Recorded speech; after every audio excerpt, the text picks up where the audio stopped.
Hey, mate, you look absolutely like you're melting over there. Yeah, it's been very hot. Yes, yeah, Very hot. oh, well. Well, we are now live. Got So, a webcam. Lizzie be joining us. Yeah, I know. She's coming on now. I thought she said she wasn't well. no, but apparently she was, but she's not going to do it now because apparently the heat has gotten to her. Oh, boo-hoo. I've got to work in a greenhouse environment at work because I'm right in front of the direct windows. And I'm still alright. And women say men moan and groan over nothing. Just sorting out my other webcam. I've unplugged it somehow at some point. No worries. Oh, God, it's been a while since we've done one of these. Well, for those who may be interested, currently, my most recent video that I put up, as you know, John, has had 45 views and 12 dislikes and 1 like. I watched it, the one you did about Star Wars. Yeah.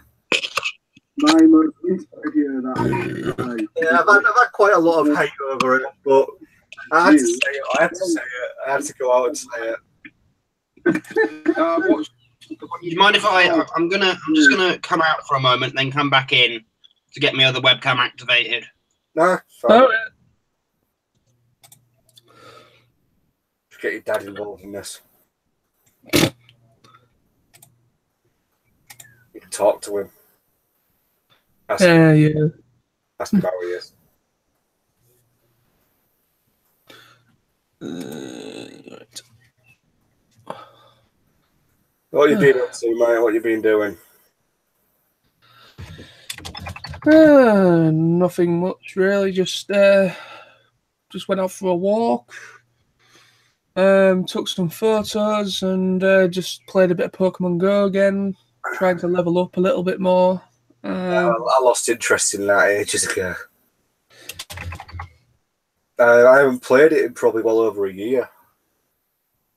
Well, I wasn't playing it, to be quite honest with you, but then I kind of played it like off and on. Just now and again, just played it like off and on now and again, and I was actually quite. My level was actually quite high, to be honest. So my level was actually quite much higher than it is now, but then for some reason it didn't. It kind of like started up like from scratch, and then I've now gone back down in level to level 20 when I was much higher than level 20. I don't know what happened there, but anyway, so I lost quite a few Pokemon that I managed to catch. But yeah, so just getting out and about, just playing that, going for a little walk and going around the Pokestops and everything, trying to gather some Pokeballs. Yeah, you're back on Pokemon Go. Yeah, well, like I said, I mean, I wasn't really playing it, to be honest. I was playing it like off and on, but they've now introduced the whole, you can now do proper like trading Pokemon with your friends now. They've updated that so you can actually do what you're supposed to do when it's Pokemon, is trade battle, but you can't like battle each other, which is annoying. Yeah, there's a new Pokemon game coming out for the Switch which has some Pokemon Go features. You can connect it with your phone and stuff. Yeah, basically, you can basically any Pokemon that you've got on Pokemon Go, you can transfer them over to the game itself, and you can kind of carry on up, like leveling them up and everything, and battling them and doing all sorts. So yeah, I'm really looking forward to that. I'm actually thinking, I've been saying this for a while, but I really want to get myself a Switch. But I can't really afford it at the moment because I've obviously got Benidorm and TFN coming very soon. The next 2-3 months. TFNation's less than 2 months away now. Oh yes, it's gone quickly, hasn't it? It has. I mean, to be honest, TFNation always does come around pretty quick, to be quite honest. And then you're like, shit, the year's gone again. Because as soon as August is here, Christmas is next. Yeah, well, for me, TFNation, particularly last year, was probably about the equivalent of, I don't know, 4 or 5 Christmases, you know, cash-wise. So, yeah.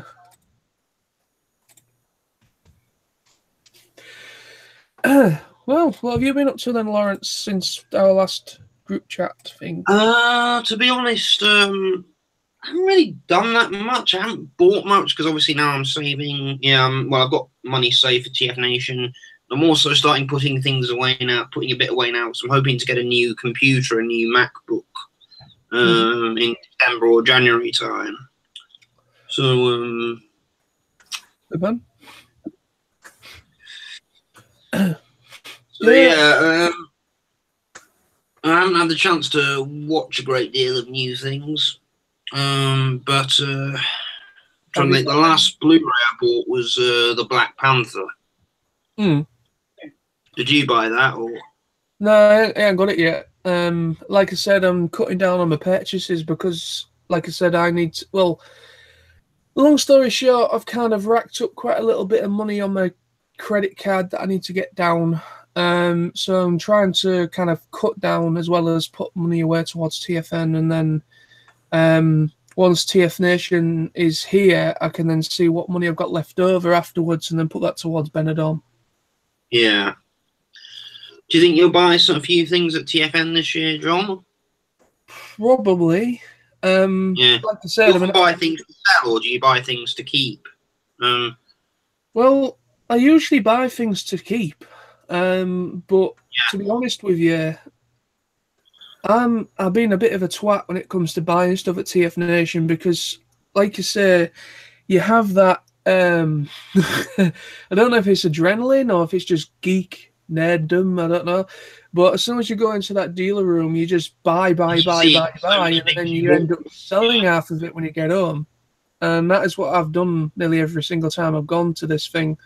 I mean, I've still got some stuff that I've got. I mean, I picked up Make Toys, Galaxy Meteor. I've got the oversized Classics Optimus Prime, like masterpiece type deal. You opened those Power Ranger figures you bought last year, didn't you? You bought a complete set of them. I bought all of them except for the Green Ranger because I didn't have the green. But yeah, I bought all of them, but I've sold them since. Sam sold his as well. Yeah, I only bought the red one of those.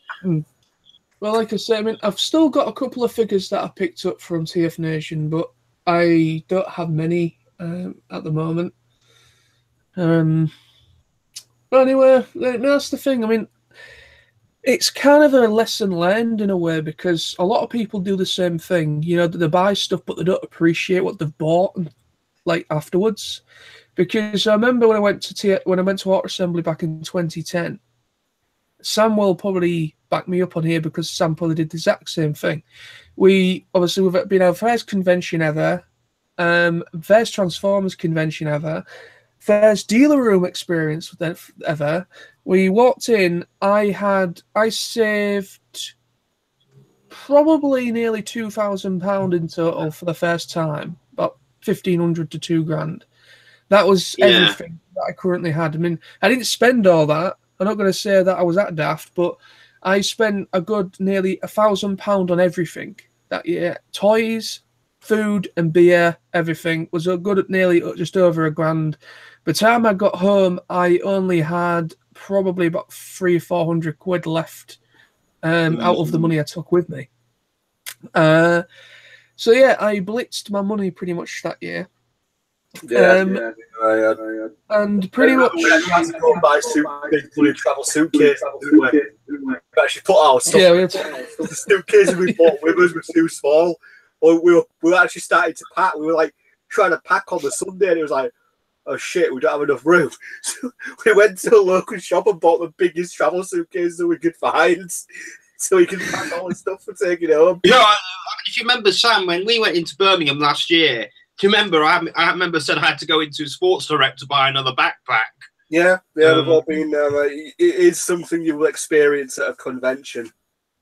It is, especially when it's your first one, because pretty much kind of like you've got all that money in your pocket, and it's burning a hole in that pocket, and when it's your first experience at a big convention like that, the inner child just takes over. And everyone has that same experience with whenever they go to a convention.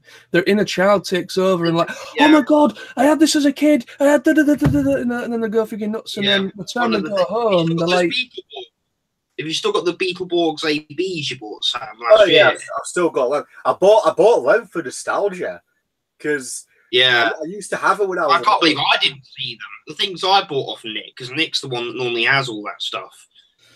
I got a Kamen Rider figure. I think you got one as well, didn't you? You have a couple of Kamen Riders. Yeah. So I've got one.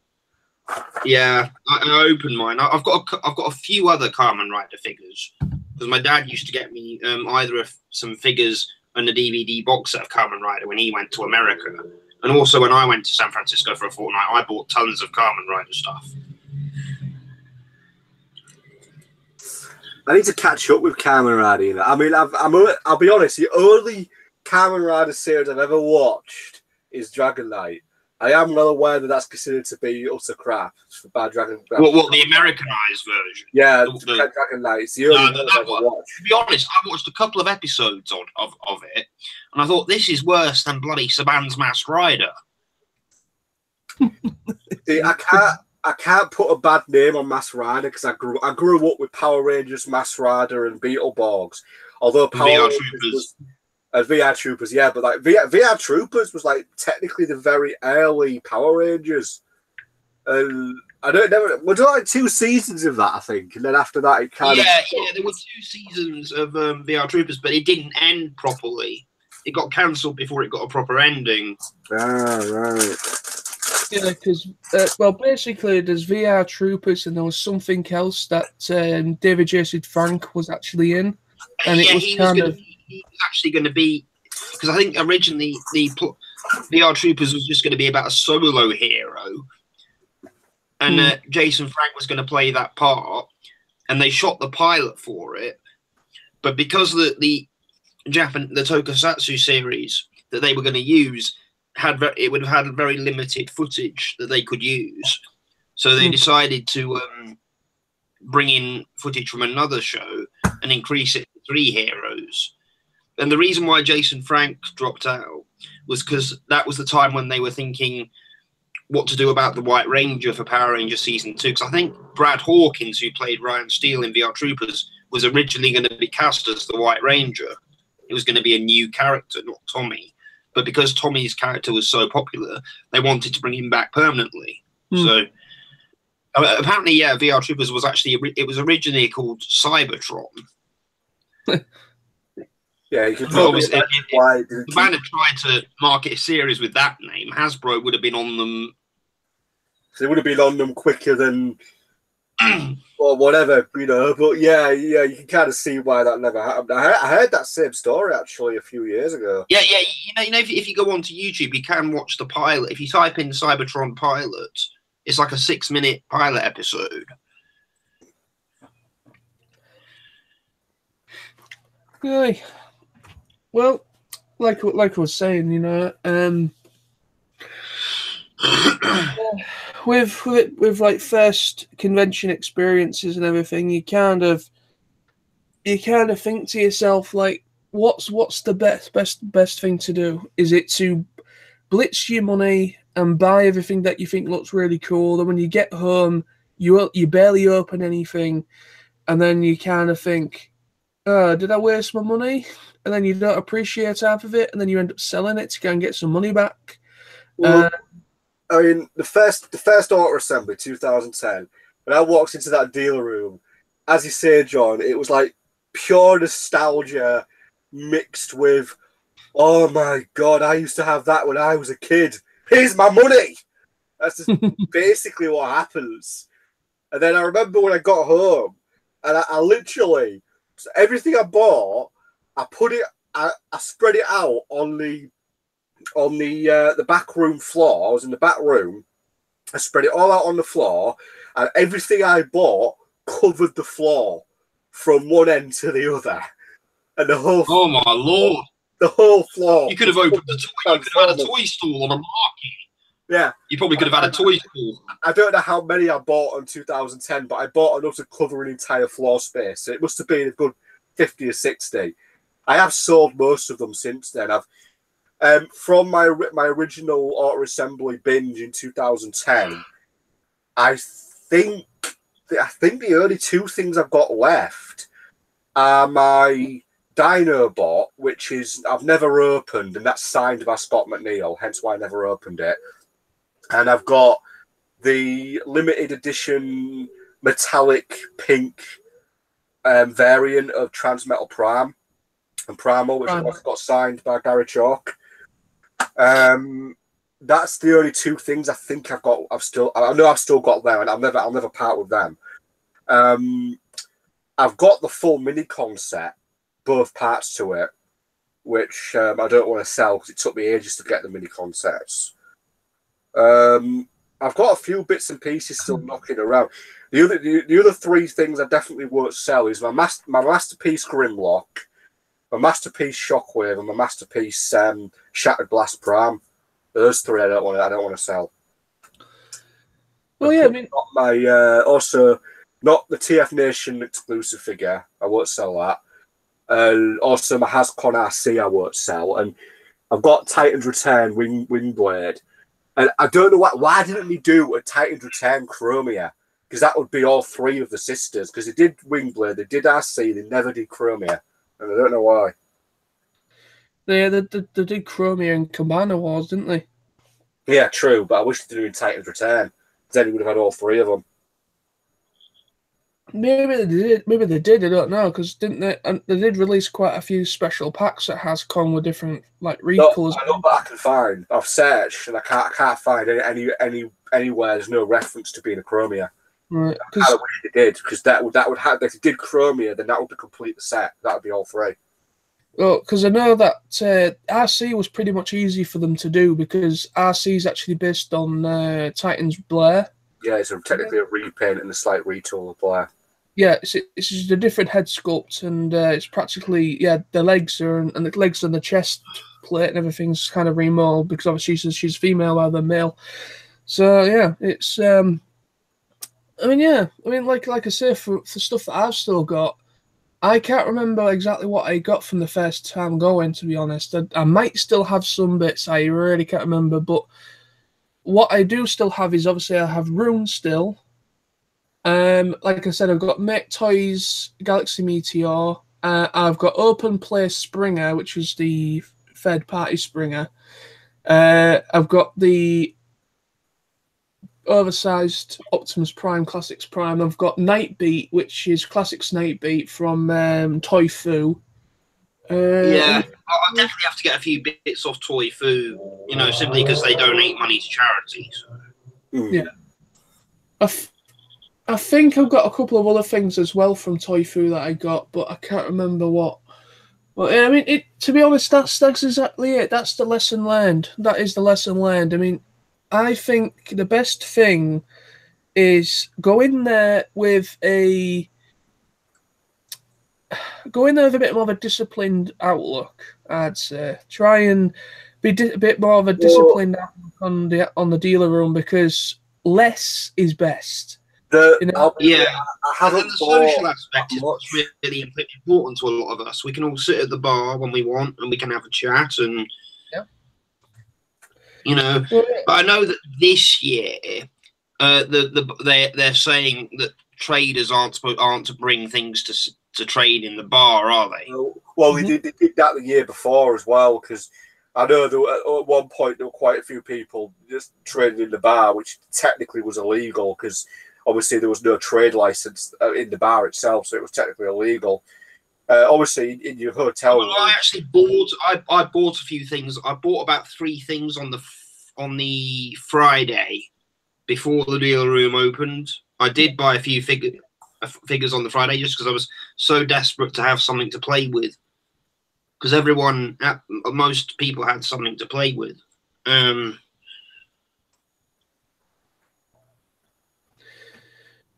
Yeah. Do you still have any bits that from previous conventions, Lawrence, that you still got? Have you obviously, TFNation was the first one I'd been to for a long, long time. But back when I was a kid and my dad used to take me to like the memorabilia convention in Birmingham, when I used to go as a teenager, I didn't buy as many toys. What I mostly bought was autographs, but the first one I went to in 1997 in Blackpool, which was mainly Star Wars thing, which Tony claimed he was the same one, but obviously we wouldn't have known each other then, so I'd have been a little kid. I bought so much. My dad bought me so much stuff, and I bought a lot of stuff, but he also went off secretly at one point and bought a load of stuff because it was so cheap and put it away for me for Christmas that year. I got something I really wanted. My dad haggled to get it about £10 down, which was the big Millennium Falcon that was re-released when the special editions were released of the original trilogy. Yeah. Cool. Well, yeah, like I said, I just want to clarify to make sure I don't come over a bit of a big head or anything, but like I said, when it comes to conventions, try and keep your head on your shoulders. Don't lose yourself in the moment because because if you look, John, obviously because we went to Digicon earlier in February, I got £100 out in cash and I stuck with it the whole day. Well, that's right. Budget. That's what you call budgeting. That a lot of people that go to conventions say budget yourself. Don't kind of bankrupt yourself just for the sake of being at a convention. You know what I mean? It's end of the day, yeah, by all means, if you've saved up money and you want to blitz that money, you have all the right in the world to do so. But end of the day, budgeting is the way to go, and having a level head when going into that. We've all been in that situation where we've been completely paralytic by the sight of toys, but the more you go to conventions, you learn that lesson hard in a harsh way, and then you start to think, right, a lot of people seem to go to conventions and they seem to kind of like as if it's a competition. Let's see if I can get the biggest haul ever with big, massive, expensive toys and that's just stupid. If you just want to do a haul video, some people do. That's just well, it's up to them if they want to do it, but exactly. Each to their own. But end of the day, there is a couple of people I do know that kind of like to spring the cash, like kind of like chuck the cash around at conventions. End of the day, they earned that money so they can do it. But I'm not going to be that person to say you can't do that because they can. But what I'm saying is that it's always best to, if you can afford it, then fine. But end of the day, I say it's less haul. The less amount of stuff you've bought, I think you will appreciate that more than you would a massive giant collection of toys. Because Sam, possibly you, Lawrence, and anyone else that's probably watching this, even though I think there's only one person viewing, it could be me, I don't know. But anyway, so whoever watches this after we've gone live, pretty much do what you want to do, buy what you want to buy, but end of the day, just try to budget yourself and just say to yourself, less is better. Because the big reason so the big reason people want to come this year is because of the Stan Bush. That is the main thing. Yeah, it's the only reason I am going this year. Originally, I was going to go to Download Festival, which was a couple of weeks ago now, and I kind of kicked myself because I missed one of my favourite bands of all time, which is Guns N' Roses. But what can you do? I can't afford to do everything, and obviously Sam was already busy. He actually went away, so I thought I can't be asked to go to a music festival on my own. I don't know anybody, even though I do know some people that went this year, but I'm one of these people. I am still a bit shy, kind of like walking up to people that I've probably not seen or spoken to in years, and end of the day, something could happen. You never know. You know, I could end up probably stranded in the middle of bloody Donington Park Raceway for some reason. You know, you got to really keep your wits about you and things like that. But I mean, like, there's plenty of other times. I don't think Guns N' Roses are still going strong. They're still touring. They actually did a live broadcast today on Instagram that I didn't watch at the time because I was doing something, but they actually did a live broadcast earlier today, Guns N' Roses, so there must have been a live show somewhere in the world. But they are still going strong. There's probably still plenty of opportunity to see Guns N' Roses live. But yeah, I mean, like I say, I can't afford to do everything. I mean, I'm on part-time worker. I only work like just over 30 hours a week. So I can't afford to do a convention, a holiday abroad, and a festival, a music festival all in the same year with literally just a month between them. Because literally, about 2 months between Art Assembly. Yeah, because it was this month. So 2 months before TFNation, sorry, and then 3 months before I go to Benidorm, because I go to Benidorm literally a month after TFNation. So it would have been quite difficult to get all the money together for 3 things at once. Because looking forward to Benidorm. Oh yeah, I'm looking forward to it very much. It's the first time ever flying, first time ever going abroad. I'm probably going to die. How do you feel about, because of the heat? Probably a silly question, but how do you feel about going on a plane for the first time? To be honest with you, I don't feel anything. I just feel kind of excited to for the experience, but I think maybe when it happens or when it comes around more closer to the time, I probably might feel a bit like butterfly kind of thing. But it's a good way of traveling. You know, I've been on so many planes in my life. You know, I quite like it. The only thing that's a bit bouncy that I prepare myself for, I hold my breath for, like when the undercarriage lowers when you're about to land, and then when you go on the runway, you bounce a bit. Yeah, I've heard that apparently when taking off and landing are the more turbulent experience in a plane. But not that bad. I mean, always last time I've been on a plane and it wasn't that bad. It depends largely on the weather at the time, really. I mean, there is a bit. I mean, when you do land, it is kind of a bit. You know, you feel it in your stomach. It's kind of like a. Just make sure if you're prone to colds or something, make sure you take some sweets with you to suck, because my ears like really pop. Yeah, they do. It's natural. It's a natural so I always thing. make sure I take some boiled sweets to suck on. Yeah, it's only natural because when you go through the Channel Tunnel, I've been through the Channel Tunnel a couple of times, and the same thing happens because you're below sea level, so your ears pop. You know. But yeah, I mean, I'm looking forward to it. You know, it's going to be interesting. It's going to be a bit surreal for me though once I'm there, because I've never been abroad. I've never been on a plane, but I'm going to be spending it with a couple of other friends that are in the same boat. Yeah, it's good to go with It's good to go with friends, isn't it? Because it's cheaper than the hotel. It is cheaper, but what I'm saying is that we're all on the same boat. My mate Matty that I work with, he's never been on a plane before. I think my mate Smithy may have been on a plane, but when he was really young. But he's not been on a plane for a long time, so he's still fairly new to the whole thing as well. So we're all kind of in the same predicament.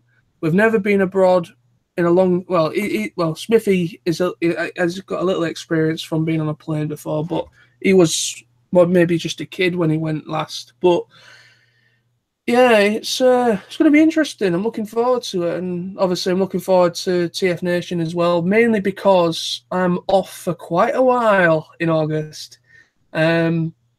Basically, I've got a family wedding on the 10th, Friday the 10th of August before we go, which is the weekend before we set up. Well, yeah, it's a week before we go to set off for TFN, and then. I've bridged the gap so that literally 2 holidays basically the wedding I'm going to was booked separately and was actually a separate holiday that I did. And then I booked TFNation off separately, and then I noticed that there was one day that I would be going back to work, and then I'd be off again. And I was just thinking to myself, like, you know what? I'm going to take the plunge and see if I can get this extra day off so I can bridge it. Because I can't be asked to go back to work for one day just to be back off again the next day. That's no point. Because one, you'd messed them up, you confused them. Yeah.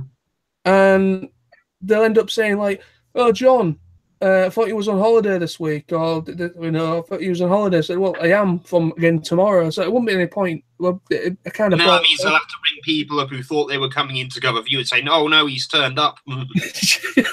Yeah, no, in my place, they'd be like, oh, great, he's not on holiday. Get him in the kiosk. No. But, yeah, it's. But no, I managed to bridge the gap with an extra day. So I'm off from the 10th of August right through to about the 20-something of August. So I'm pretty much off for the entirety of August. Oh, that's good, isn't it? And you get to have your convention. You get to prepare for your holiday. Yeah, I mean, pretty much. What's great is that with me being off from the 10th, the wedding is literally just for one day. It's not like a weekend thing. But I booked it for an extra long weekend because I completely forgot when the convention was and when we'll be setting off. I didn't realize it was the Thursday after the wedding. And then when I noticed, have you guys booked your bus yet? Or, no, yeah, go do that when you get paid, mate. I'm probably going to get mine done this weekend, I think. I'll do it next week. I'll get paid a week on Friday, so I'll sort it out then. Yeah, I think, yeah. Well, I've just been paid. I might have to see about maybe doing it next month, July. I might have to see about doing it on my July pay. Because I really need to get my credit card down, because I'd have to get it on my credit card, you see, my coach. I always get it on my credit card and then pay it off. So then it's all done. But yeah, so I'll see how I go. I mean, I might be able to afford to do mine, because obviously I book mine and Sam's together because I always know Sam will pay me back, so there's no problem there. He's not a Tony that we know. Not saying any more on that, but anyway, so let's have a look, see if anyone's in the chats. Oh, we've had God Pikachu. He says bumholes. Hi, Carl, if you're still watching. He says bumholes, which is nice. Cheers, Carl. Respect it. Does he want to come on and join us? No idea. Let's yeah, I mean, if he wants to come on, he can, but we'll see how it goes. Well, anyways, anything else anyone want to talk about? Oh, I know something we could talk about that will upset Carl very much. Let's talk ponies. To be honest, I haven't had the chance to watch any of season 6 or 6 yet. I watched the end of season 4 and the entirety of season 5 while I was away in Poland. Oh, good man. Good man. Yeah. Because literally, if I go to my dad's for 2 weeks, all I've got for company is the internet. So it's like Netflix and YouTube and Google. Yep. We should totally convert Carl into a Brody. I don't think it would work. I think his will. I think his will would be a bit too strong. Yeah. We can still try.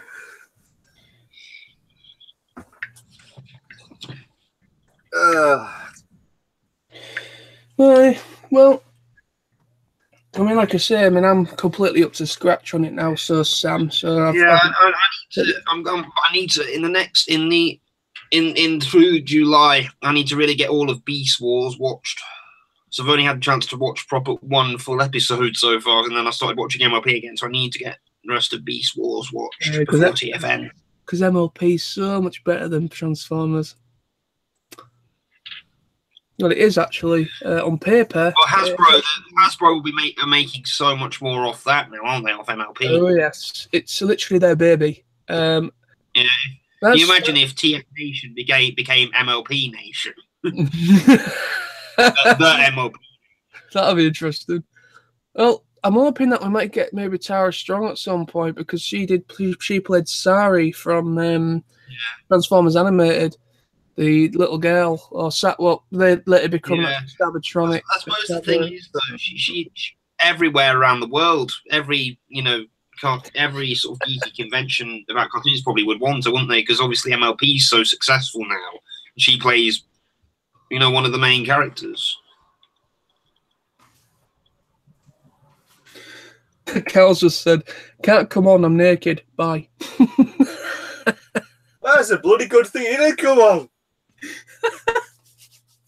I'm going to see him popping on in a video chat, bollock naked with a fag in his mouth.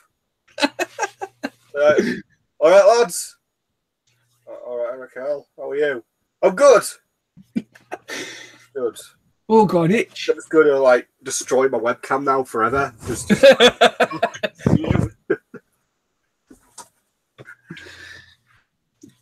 But yeah. I'm completely up to scratch on it now. So now it's the agonising wait of when it comes back. That's the only thing. I actually kind of like being behind, to be honest. I kind of miss being about 3 seasons behind. Because when I picked it up, Sam was actually up to scratch. He was actually up to scratch and everything when I picked it up. I wasn't quite. When you kind of started picking up MLP, by that point I wasn't up to date on the Equestria Girls. I actually avoided the Equestria Girls. I've still got a few of those of the Equestria Girls films I need to watch. So I'm up to date. I'm a little bit behind on the Equestria Girls YouTube stuff. I think I'm about 3 episodes behind, but apart from that, I'm up to date on everything else. Have they actually been releasing actual episodes over 5 minutes? Like 3-minute thing, clips and stuff. I don't know what's going on with it then, because apparently they're supposed to be making apparently it's going to be over 50 episodes over 5 minutes, or about 10 minutes, something like that, between 10 and 15 minutes long. So far, they've only released about 5 of that length.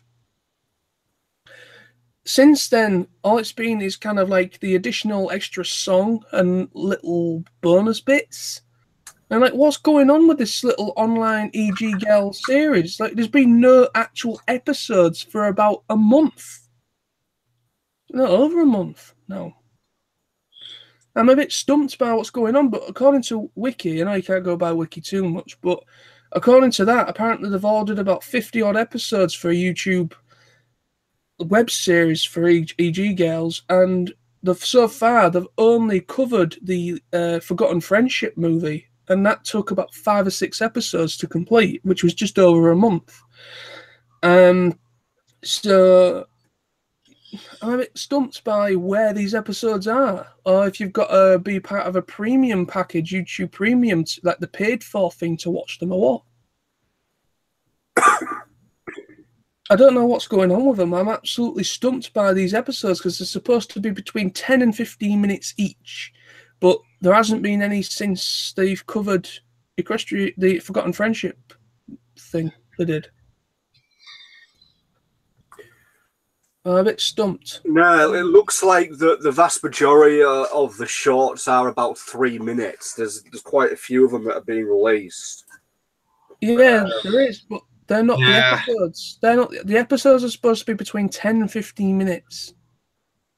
They're the actual webisodes. There's nothing that I can find actually. At the moment, according to a recent thing I've got here, the current series is these 3-minute shorts that's currently on a mid-season hiatus from the next month or so. I can't find anything mentioned about a 50-episode lineup that's going to be maybe 15-20 minutes an episode. There's nothing mentioned, unless it's still in the works. I wouldn't be surprised if this mini YouTube series is a test to see if there is genuine interest in a full-length series. It could be, but it's just... Would you guys mind if we just do maybe till about 10:30 tonight? Because I might nip out a bit later to get out of this heat for a bit to go and have a drink. That's fun. Yeah. What are you guys? Are you working tomorrow, John? Tomorrow evening, or? Yeah, I'm working. I'm until 10 o'clock tomorrow evening from 1. And I'm working What about Thursday, Friday. No, I'm not working. I won the lottery literally today, 150 million, and I'm quitting my job. I'm going to live. I'll be around in a minute. My mate John, my good mate John, of 20 years. I'm going to be very generous. I'm going to give him £1, so you can buy penny goodies. Lawrence, because you're so awesome, you can have £1 million. Oh, thank you. £1 million. Carl's going to get 2 million because he threatened me and said that if I didn't give him 2 million, he'd do something unpleasant to me. So I agreed. And yeah. So John, you're getting £1. Just my appreciation. How much does Tony get? Tony gets a penny if he's lucky. What about Lizzie? Lizzie, she gets $1 million. She's awesome. Sorry, mate, but Lawrence is just far more cooler than you. Cheers. Nah, you'd get $1 million if I won. I've played the lottery, but I've never won. And my sister won. My sister won the lottery once. I think she won about 10 quid. Yeah, well, that's if we used to get 3 numbers on our family ticket. I think the most we ever won with 4 numbers back in the 90s was about 102 quid. Yeah, it's it's one of those things, really. The lottery. I mean, if I won big, I wouldn't go public. I would not. I'd keep it secret, and I wouldn't go public. I'd just keep it to myself, and Yeah. I wouldn't even buy myself a big house. I just buy myself a regular house because you wouldn't really need a lot of space if you're living on your own. What I do, I'd probably buy myself like a nice little 3-bedroom house or something, and then go and buy myself a nice holiday home somewhere exotic to go and visit. I think I'd buy a holiday home in Whitby because I really like Whitby. You boring old fat.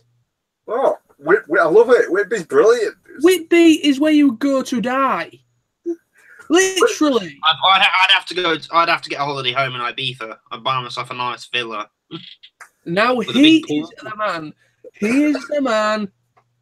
So what? We would go to Ibiza. We find Lawrence spread out on his villa on the balcony. Yeah, we'll have a nice big pool. We'll have tennis courts.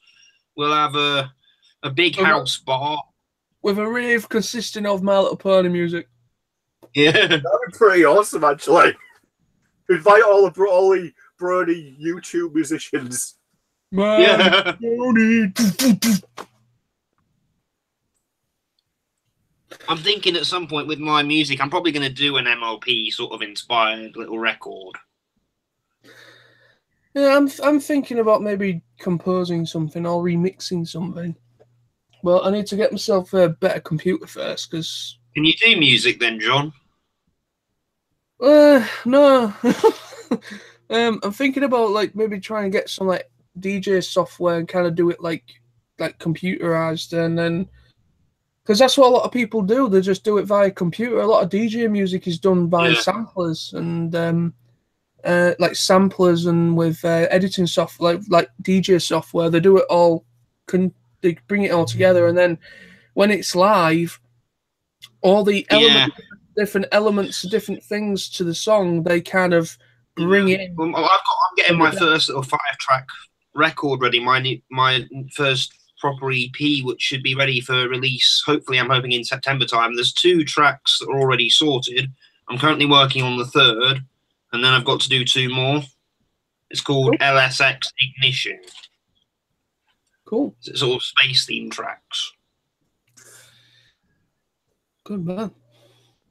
I mean, I'd like to get a bit more creative, to be honest, and do a little bit more. But to be honest, I don't know.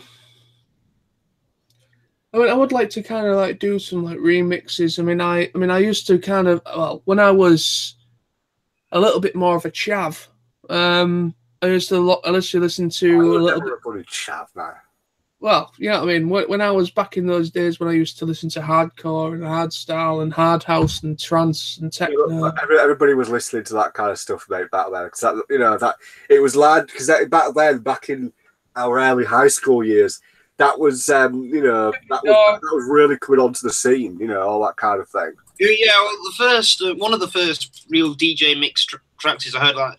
I remember that track that's called "Addicted to Bass," and that was like playing on the radio. And then they had DJ Sammy. They had, all those that were coming into the pop market. Fly on the wings of love, fly, baby, fly. Come with me, come with me. I remember one time when I was at school and I was in art class, and the biggest, like one of the most popular tracks at our school was, even with the emo skater boys and everyone else, was "Come With Me" by Special D. Anyone remember that?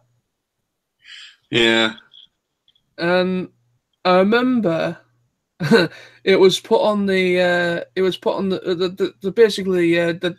teacher we had, well, actually the woman we had for art, she was actually a really nice woman, and she was, we just asked, while we're working, can we just listen to a bit of radio? And she said, yeah, okay. So they got the little portable radio thing out and put it on what was used to be Galaxy, and it's now not Galaxy anymore, but it used to be called Galaxy FM. And that's going back a while. And then pretty much Special D come on, and we're literally raving in a classroom. When we're supposed to be doing our work, we're actually fucking raving. It was actually quite surreal, actually. Even the teacher was doing it as well. She was raving her ass off as well. She was actually quite sick. Yeah. I was thinking of saying, can I draw you like one of those French girls, please? So she's in the middle of the classroom with grapes between her legs, and I'm drawing her, So and then the head teacher comes in, and she's like, "What's going on here, John?" Like, this is for a A+ grade, and extra credit.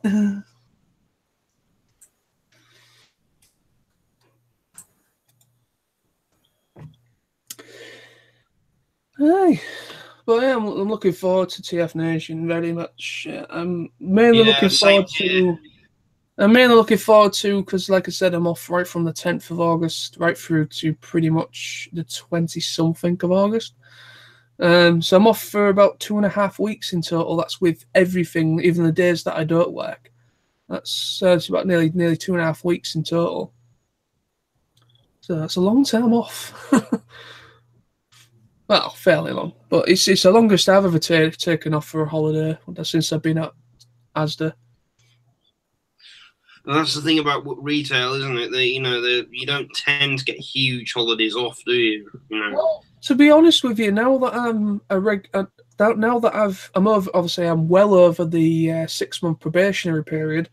When I started, we only had literally a month worth of holiday, so 4 weeks.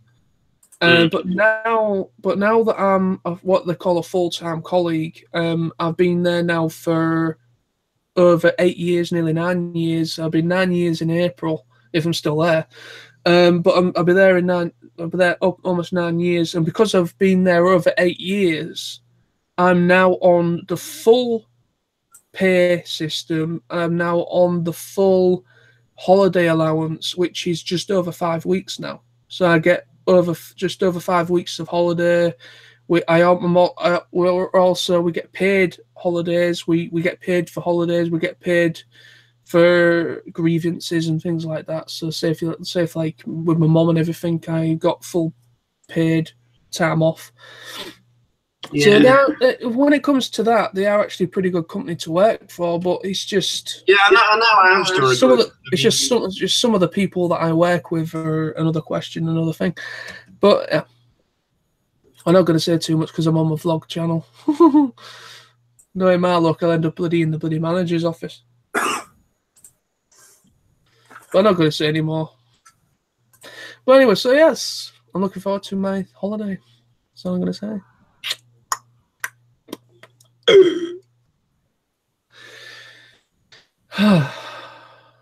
Anyone else got anything coming up this year, or is everything pretty much except for TFNation for you? For me, TFNation's kind of my official holiday this year.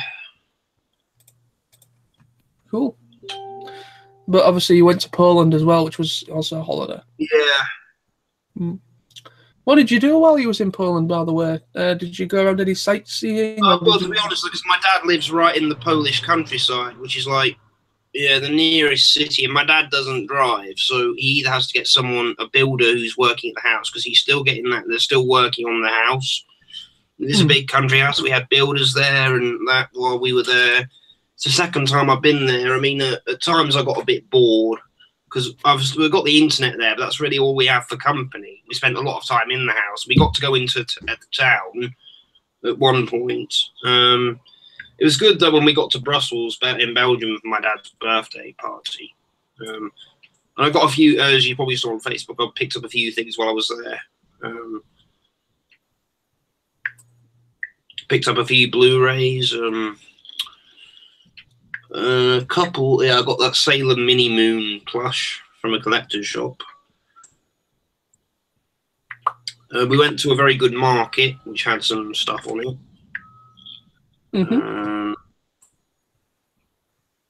Cool. Yeah, I got a copy of that Coco, that new Disney Pixar film. I watched it. I thought it was very good. It's a great film. It is fantastic. I actually cried when I watched that. Yeah. Have you watched that yet, Sam? No, I haven't got it. I need to get it at some point. I have heard it is very good. Usually Sam's very on the ball when it comes to Pixar stuff. It's very surprising he's not picked it up yet. Trying to think, it's mainly some of the Pixar ones I'm missing from my Disney Blu-ray collection. I've got nearly every animated film, every classic animated film in my Disney Blu-ray collection. Just I haven't got WALL-E yet. I bought Monsters Inc. cheap the other week because it was $6.99 in HMV on Blu-ray. I'm trying to think. I haven't got WALL-E. Haven't got. I haven't got any of the Cars films on Blu-ray. I've got them on DVD. I haven't got Ratatouille on Blu-ray either. Every other one I've got. I need to get some more Disney stuff. I've got the Lion King trilogy, the Toy Story trilogy. I've got Bug's Life. I've got. What else have I got? I've got Aladdin. I've got Bambi. I've got Tarzan. Yeah, on Blu-ray, I've got the Bambi and Bambi 2 box set. Yeah, I've got the Lion King. Bambi 2 wasn't one of the bad. Bambi 2 wasn't one of the bad sequels. It was quite. I never actually saw the sequel to Bambi because I thought, what's the point? Well, even though it actually takes place in the middle of the first one. Ah, I see. So it's more like a mid-war. I've got the Fox and the Hound as well. Yeah, I picked up that one recently because like HMV, they often do offers on Disney, and that's when I tend to go and get them. Get 2 for 20 quid, like. Well, I've only got the Toy Story trilogy, I think, on the Toy Story trilogy and Monsters Inc. 2, the sequel to Monsters Inc. I've only got those on Blu-ray. Yeah. I've only got those on Blu-ray. The rest are just on normal DVD. But to be quite honest with you, when it comes to animation, unless it's anime is an exception because I know Blu-ray sales help the production companies and the manga artists. So that's why I always try to buy Blu-ray when I buy anime now, because it supports them. The DVD doesn't. But yeah, when it comes to just normal Disney stuff like that, I just buy DVD because when you put it in a Blu-ray player, it's practically nice and vibrant anyways because it upscales it to 720p. So there's no real point of getting a Yeah, really I got into a habit of buying Blu-rays. But the thing is, when I started moving out and stuff, well, I mean, sometimes my sister, when I was living still at my family home for years, I had most of my Disney films down with me, but my sister would come and she'd take them and borrow them, take them up to her room to watch, and never give them back again. So that's why I started buying Blu-rays. That is one thing that annoyed me as well, because literally I let one of my aunties, she likes Disney stuff and old Disney movies and things, and over time I've let her borrow some DVDs to watch, and I thought, well, she's family, you know, I'll get them back eventually, and over time I completely forgot I'd let her borrow some, and then all of a sudden, about a year or so ago, she said to me, "Oh, Johnny, there's a bag there of some DVDs that I found. I don't know if they're yours or not." And I'm like, "Holy shit! I've been looking for that one, and I've been looking for that one."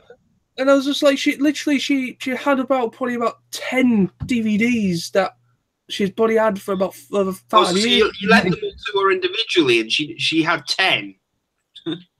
Yeah.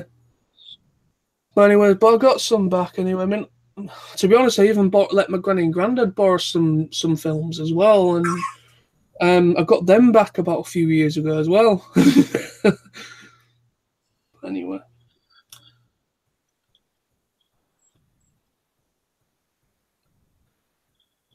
But yeah, I mean, like I said, I've got so many DVDs. I really need to go through them. I've got like 2 massive piles of DVDs behind the sofa downstairs that I can't find room for in my room, because this behind me is full of manga as well as other things, and the one in the doorway there behind my head, right where my head is behind me, that is pretty much full of anime. And then the one over there, which has got DVDs in it, that has barely any room left for any more. I am fucked to try and find space for the DVDs that I got. And I'm actually thinking about getting myself a storage box that can slide underneath my bed or something, or get a storage box and just put it in my room and just put a lot of the DVDs that I can't get room for. Just think of putting them in a storage box. Just thinking of doing that. Just put that in the corner or something, because it's going to get to the point now where I've literally got no room for any more DVDs, because the one behind my head is literally from the top to about right down to the fifth column, of shelves is full of anime. Underneath that is comic books and things. But this one here, behind me here, is actually it's like half of it is manga, and the other half is DVDs. I need to go through my manga, actually, stuff that I've read and stuff that I've just not bothered to buy any more of, because I've got the entirety of Rosary Vampire season 1 and 2 in manga. I've got the entirety of Bakuman. I've got Death Note manga. I've got Bleach manga. I've got Blue Exorcist manga. I've got all sorts of shit in there. I need to go through. A big variety. I've got big varieties of just a few different mangas, kind of thing. The first one I started reading officially was Bleach. So my friend introduced me to it about nearly 9 years ago now.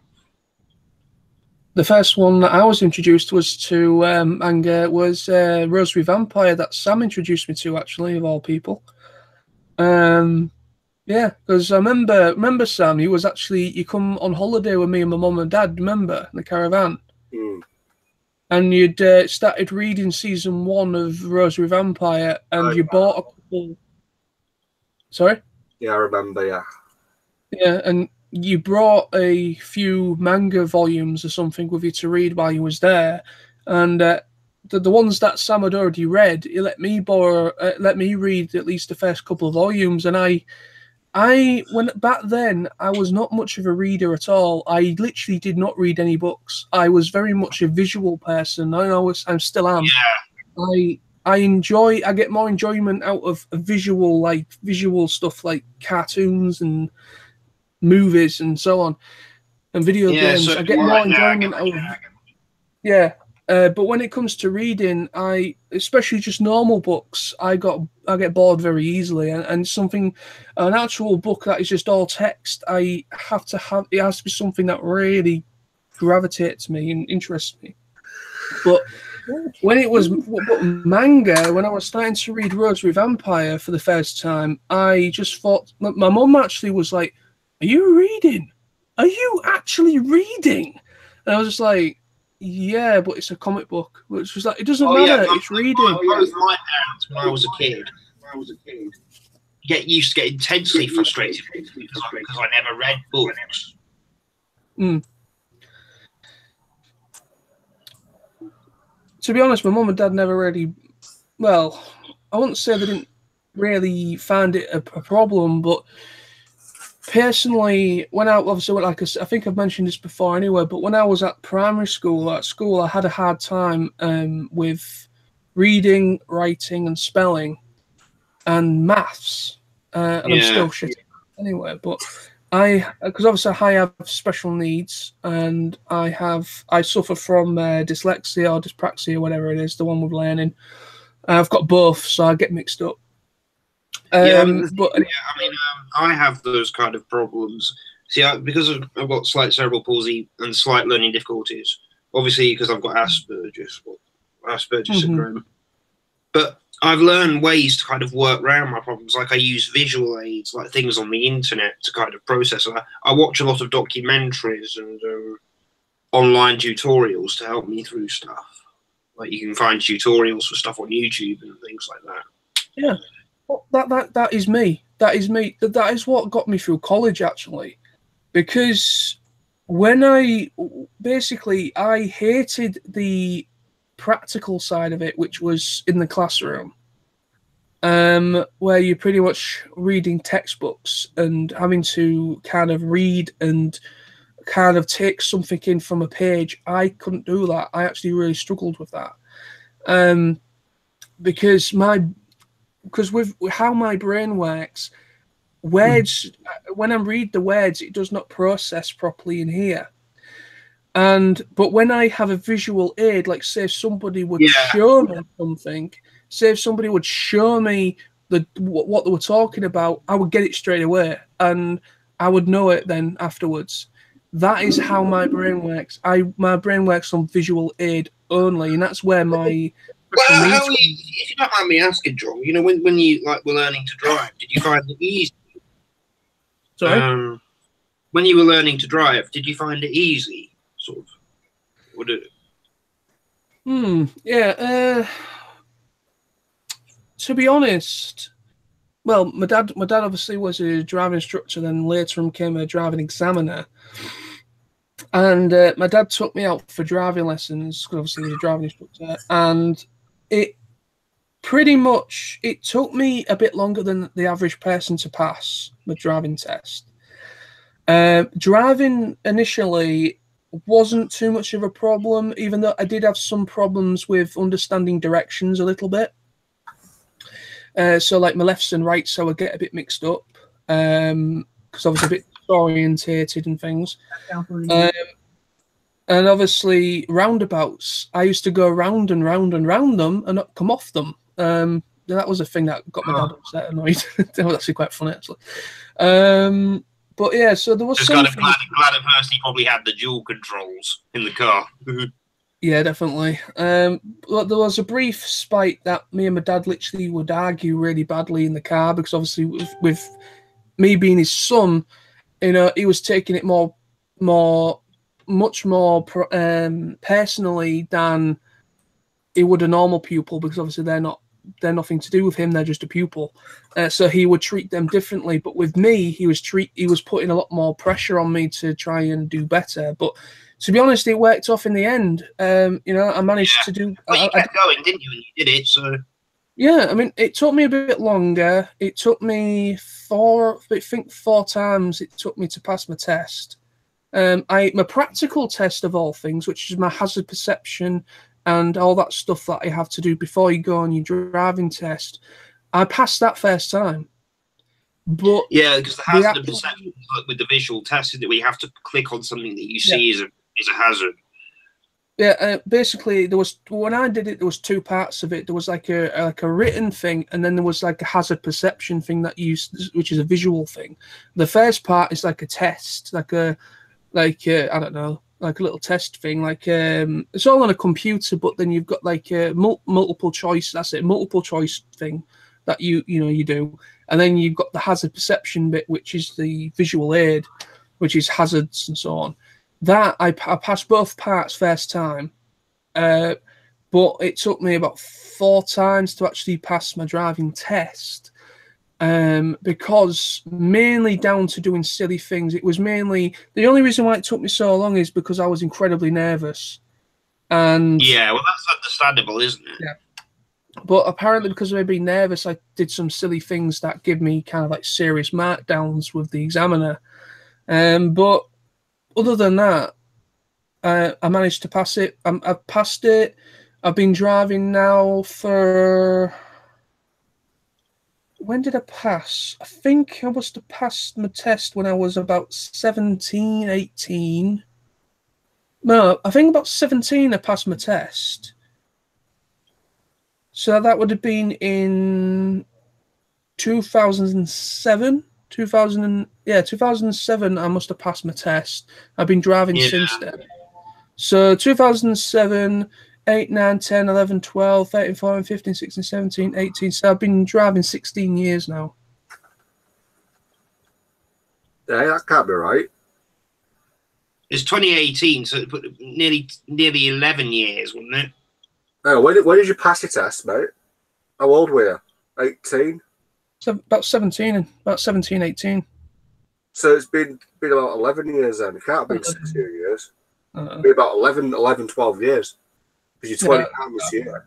So if you were 18 at the time, you'd have been 10. You would have been 10 years. If it was 16 years, then you would have passed when you were 12. You'd tell you when you were 12. Like I said, a bit interesting. How the hell is a 12-year-old John passing driving test? Well, we'll be all like, Daddy, I crashed your car into the wall. Daddy is going to kill his son. Like I said, maths is not my long shot. Considering you just worked out that you passed your driving test when you were 12.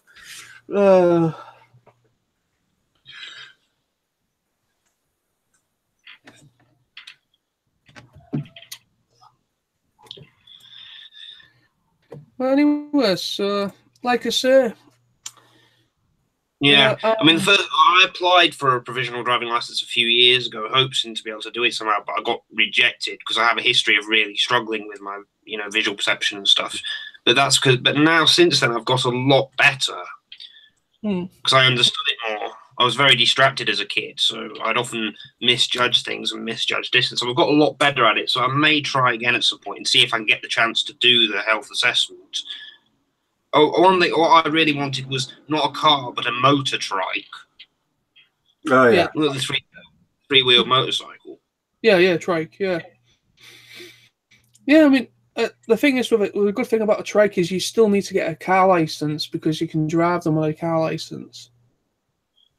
Yeah, but I think they said they can make an exception for disabled people if there is a test you can take. Yeah, well, yeah. I mean, well, to be honest, right, one of my cousins, that lives in Manchester. Yeah. And he tried to pass his test, and he didn't get past the reading the registration plate test that they do. He didn't get past it. It's only 20.5 meters away, isn't it? Something like that. Yeah, so pretty much you get, I think, 2 or 3 chances to read to read a. That's the side test, isn't it? Yeah, that's the side test. I read it something like the distance of like 5 or 6 parked cars or something. Something like that. Yeah.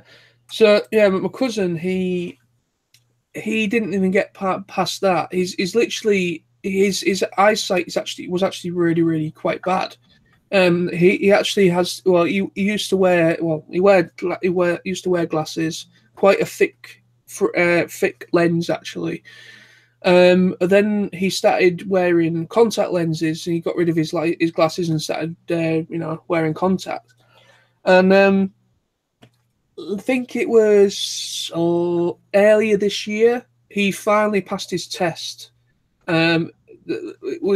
Apparently he kept it secret from the family, and he was taking. The only people that knew was his wife, obviously his child and everything, and my auntie and uncle, that is his mum and dad, obviously.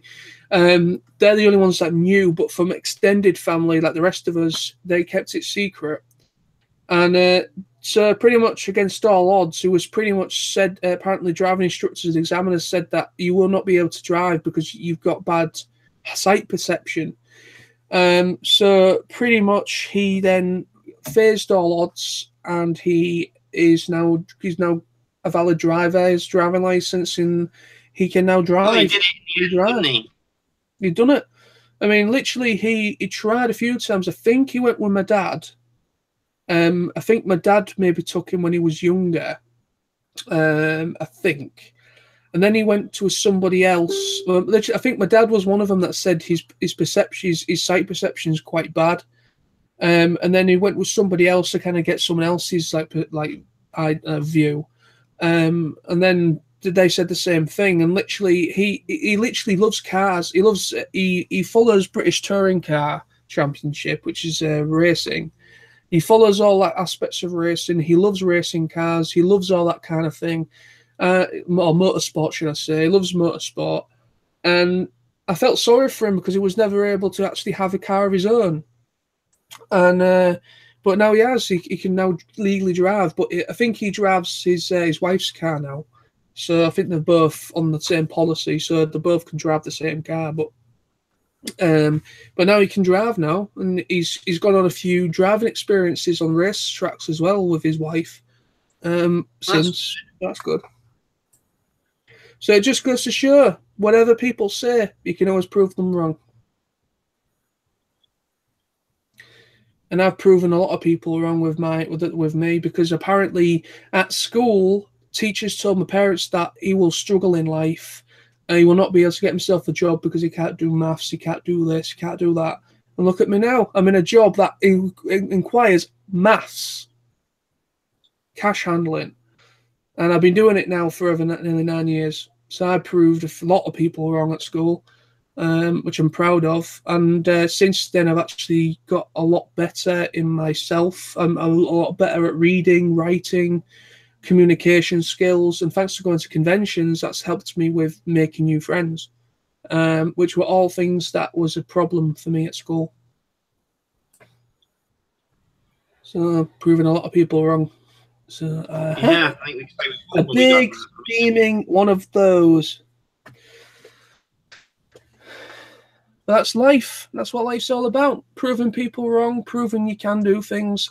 No matter what doctors, nurses, or whatever they might say, life is about proving people wrong and proving to yourself more than anything. That's what life is.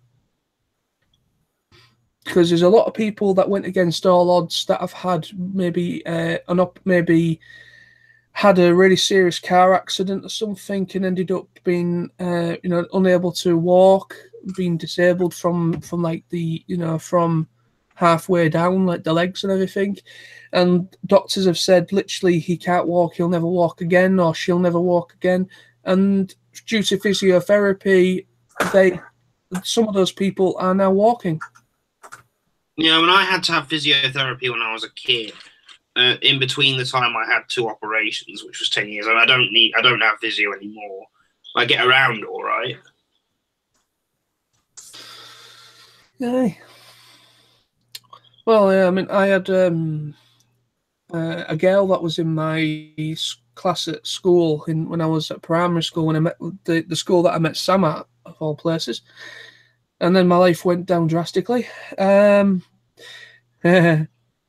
anyway, so pretty much there was a girl called Amy that was in my class, and she was in the special needs class with me.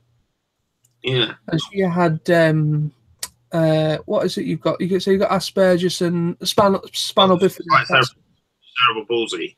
Cerebral palsy. Sorry, yeah. She had cerebral palsy. She had it really bad. She actually had to have multiple operations on her legs, and her legs are still bad now. She has what you know the way you walk, Lawrence. But she used to be really bad. When I first met her, she was really, really bad on her legs. But then she had multiple.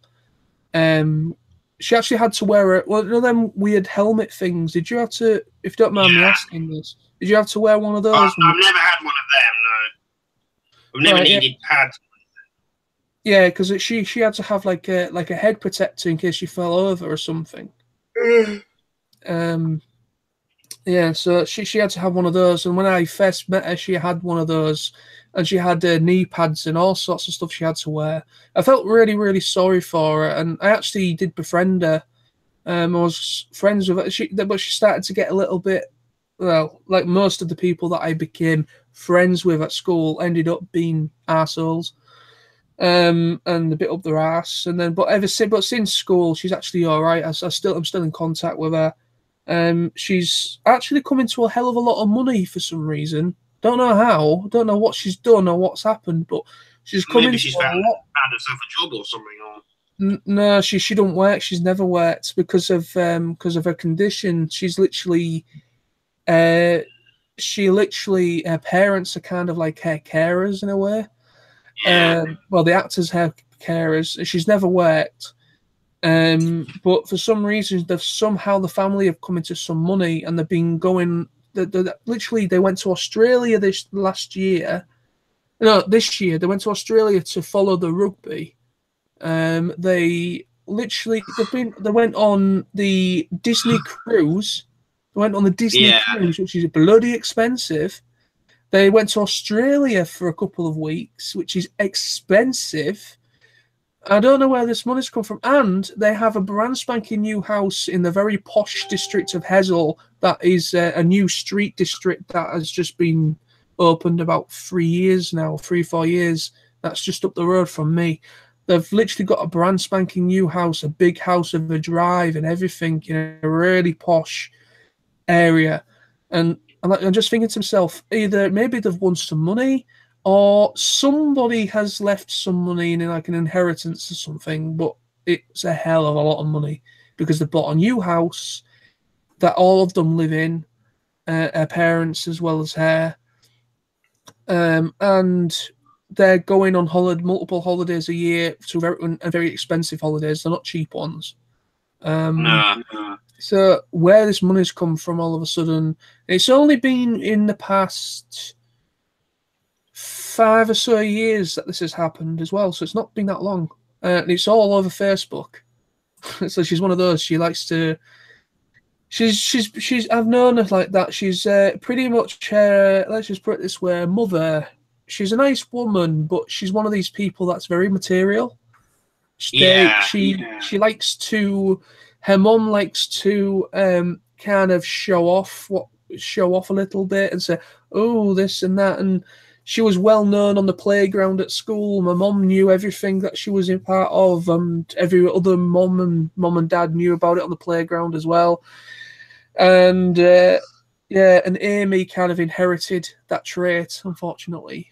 She's not as bad as she used to be when she was at school, but yeah. Well, I think the thing is maybe she just felt maybe she was probably struggling to cope at school. I think because like being a teenager going through, sometimes it can be hard for anyone, particularly for a teenage girl, because of what they go through physically compared to what males do. But I think to add, adding the disability on top of it probably could put her under a lot of emotional pressure. Yeah, well, that is kind of what we thought. That's because obviously, because basically when that's what I kind of put that down to when I used to be friends with her, and like 1 minute she'd be fine, the next minute she'd be really stressy and wouldn't talk to you, and she'd kind of like pick on you a little bit sometimes. She used to pick on me a little bit now and again, but then I just kind of thought, you know what, maybe that is it. Maybe she's a bit upset with herself, or she's a bit stressed, and I kind of just took it as that, and I never really took it personally. I just thought, well, she has a physical disability. And obviously with her being a girl as well, coming of age and things like that. There's all sorts of different aspects that comes into that kind of thing. And I just thought, well, she's just, one of those things. And I didn't take it personally. I mean, to be honest, I was getting bullied by other people to not really care about what she was saying. But anyway, that was then. This is now. I now don't take any shit from anybody now. I've found out the hard way. Never trust anybody. I know that sounds really horrible to say, but you just never trust anybody. Well, when they say never trust anybody, I think it's, I would always say never trust anyone you don't know. I mean, like, the other night, I was at a cash point. I got a tenner out to go for another drink with, and this guy came at me, and I was a bit worried. He came and stood next to me. Said, "Hi, mate, can you lend me a tenner, please, for me and my girlfriend to get a cab home? I'll pay you back." Like, I said, I don't know who you are, mate. I know what you want. So I was a bit worried because I was worried he was going to try and grab my money when it came out the cash box. I just said, "No, I'm sorry," and he went away, and that was fine. Yeah, well, that could have ended up a bit more serious because he might have been trying to, yeah, mugging on the cash points. That happens. I'm really cautious. I mean, I had somebody today do something similar. Not ask me for money, but he abnormally was a bit too close when I was trying. I was only checking the balance. I wasn't actually taking any money out. But I was just checking the balance on seeing what money I'd left in after, giving my dad his board and things. And then this guy came to the left of me, just over my shoulder, and he was literally here. I could see him in the corner of my eye. And I was just like, "Good job, I was only checking my balance." And I just got my card and just walked off. I hate that. Whenever I always do it, it's literally it's a point of decency. Whenever you see somebody at a cash point, stay at least a person away from them. So, it's just common decency. You don't peer over somebody's freaking shoulder unless you are literally wanting to mug them. But you stay at least a person away, so there's at least a little bit of a gap between you and them. I always do that. I don't care if people are like, "What are you doing, mate?" Queuing behind me. I don't care. I always keep a distance away until it's my turn. It's just common decency, and common decency is a dying trait nowadays because everyone's in a bloody hurry, and it pisses me off. But anyway, let's talk about something fun. There's something. Anyway, so what do you want to do, lads? Do you want to call it a night now, or do you want to call it a night in the next 10 minutes because it's come up to 10:20? Well, so what about you, Sam? Have you picked up anything new recently, or? Well, I haven't picked anything up new recently, to be frank. I mean, if I buy anything, it might be probably be TFNation. Well, I haven't really bought anything recently, not in the last few weeks, anyway. Waiting for the next part of Digimon Try to be released because when's part 5 out? July, end of July, I think. 30th of July, I think. Well, that'll be something I'm waiting. That'll be something I'm waiting for. No, it's August, I think so. No, it's July. Because I've just. And then part 6 will be out sort of October time then. Unless they change it to early August, but I'm pretty sure part 6 is sometime in November. I know it's this year, both part 5 and 6 are this year. Yeah, because I've pre-ordered. Part 1 came out. It was about June last year, wasn't it? A couple of months before we went to TFNation. Yeah, because I pre-ordered Digimon Tree, the new one, and I'm pretty sure it says it'll get to me by August 6th, I think, something like that. So it's pre-ordered for August 6th, and then I pre-ordered something else that comes out like about a week later. So both for August. Oh yeah, sorry. I've pre-ordered Ready Player One Blu-ray, which is August. Oh, when's that out? I did actually like that film. August 9th, I think it comes out. That was a good film, that, huh? So literally, the day before my holiday, that should come to me. and I shall be enjoying that before I go to TFNation because it will almost certainly be a hot topic. Yeah. Yeah, I'll definitely get that. Because I did enjoy the film. I got to see Solo while I was in Poland with my dad and his girlfriend. We watched it. It was an English. It was the English version. It just had Polish subtitles in the cinema. That would have been. I enjoyed. I really don't get these people who hated The Last Jedi. I really don't hate. I mean, personally, I'm not. Don't let their opinion bother me. But even people I know, like a friend, a sort of sport worker who supports me, who's a big Star Wars fan, he says he's been debating with himself whether to go and see Solo because of what people have been saying, like, oh, don't bother seeing it, it'll be so crap. And it wasn't, it was good. To be honest with you, there's this, well, what Sam brought up in his recent video, it's all to do with Kathleen Kennedy. A lot of fans blame her decision making and everything for the last 4 films being shit. No, 5 films being shit. But to be honest, I personally really enjoy. Was she on the prequels as well then? Sorry. Did she produce Kathleen Kennedy was a producer for. She was a producer for the Force Awakens and The Last Jedi. I'm pretty sure she was a producer for Rogue One and the Solo film. She's the producer for all of them. She's the head of Lucasfilm. She's a part of all of it. All of it that's come out so far for Disney. I can't believe what they're saying. They would consider for those fans. They would remake the Blinking Last Jedi just to shut them up. No, they don't. I know they won't do it, but. It's not going to happen. All it is that basically, if you really read in between the lines, when that got mentioned, a lot of people just said it's a really, really stupid idea because he said even if these 2 producers got the 200 million that they needed, they'd still have to get permission off Disney. They would then have to get permission off the actors' agents. And then you'd still have to make sure you could do the filming when the actors were available. And then even if this whole remake happened, you probably wouldn't be able to release it in the cinema because it would have to be a non-profit film. And then even if that all happened, they then have to remake Episode 9 because obviously Episode 9's out next year. And that the events of that film will be linked to The Last Jedi, not this remake, which obviously isn't going to happen because it's just a stupid idea. You know what? Yeah, I mean, my friend said he'd heard a rumor that they planned also to remake Episode 3, the last of the prequels, but no, I don't know. I don't know if that were true or not. I haven't heard anything. To be honest, I mean, if you ask me, if there was something good about the prequels, Episode 3 was a bit of a recovery.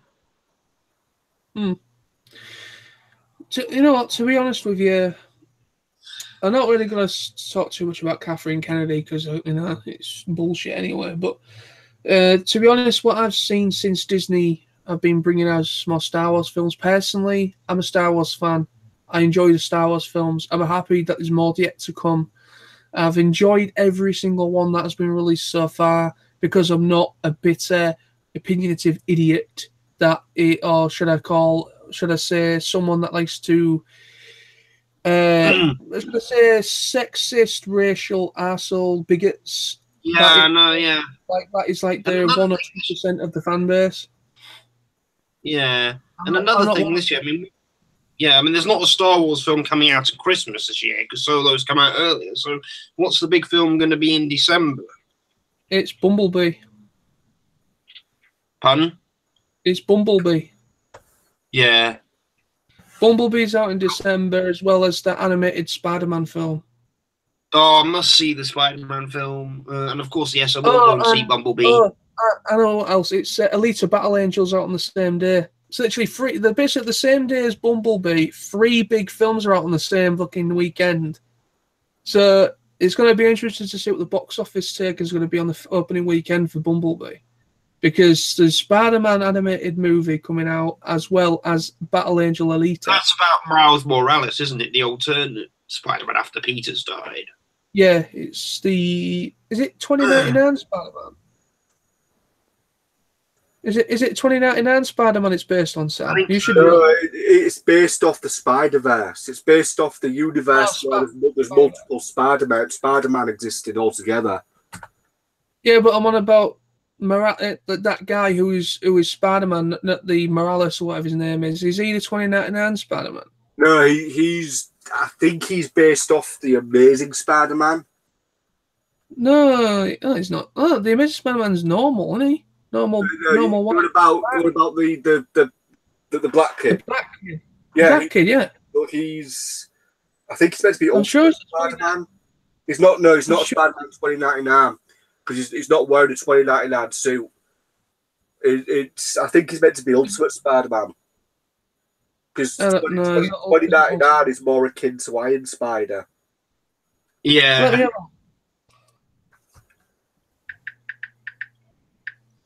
And I know that they're making a sequel to Spider-Man: Homecoming, which will obviously be taken after Infinity Wars.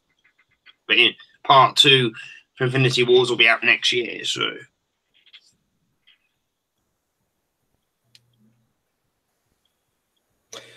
Let's have a look.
Apparently, it says here Miles Morales first appeared in Ultimate Fallout #4 in comic books following the death of Peter Parker. So he pretty much took over Spider-Man after Peter Parker.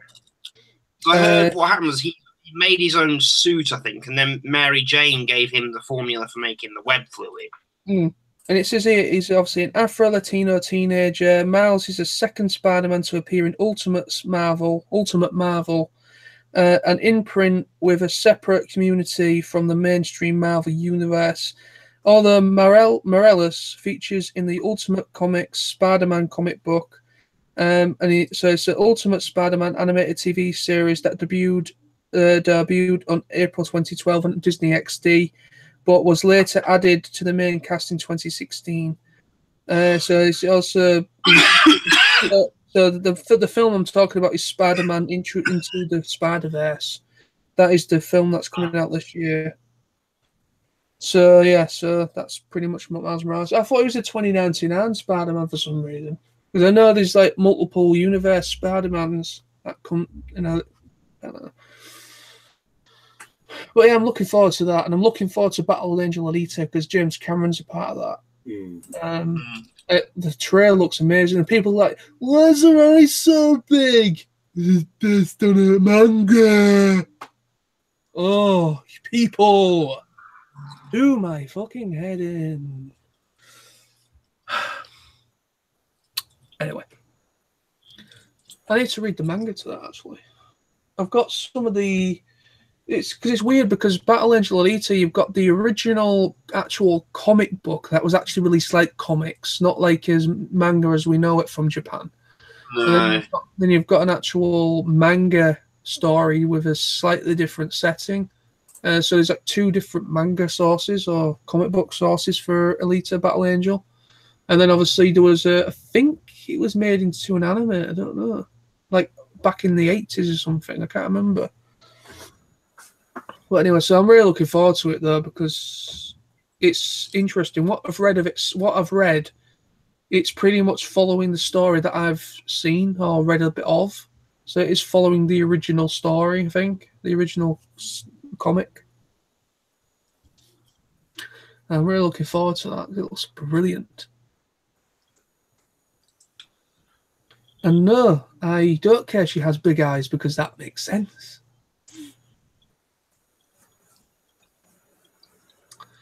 So what do you want to do, guys? Do you want to call it a night? It's 10:30. Like Lawrence said, he wanted to go out for some beer. Yeah, I might go out and have a drink in a nice beer garden. Go for it. Go for it. Have you guys been going to a pub and enjoying the nice weather, or? Yeah, I'm broke. I literally, I've got enough money to get into town for work next week. I'm desperately waiting for payday because I literally have no money. You take the bus to work then, mate? Yeah.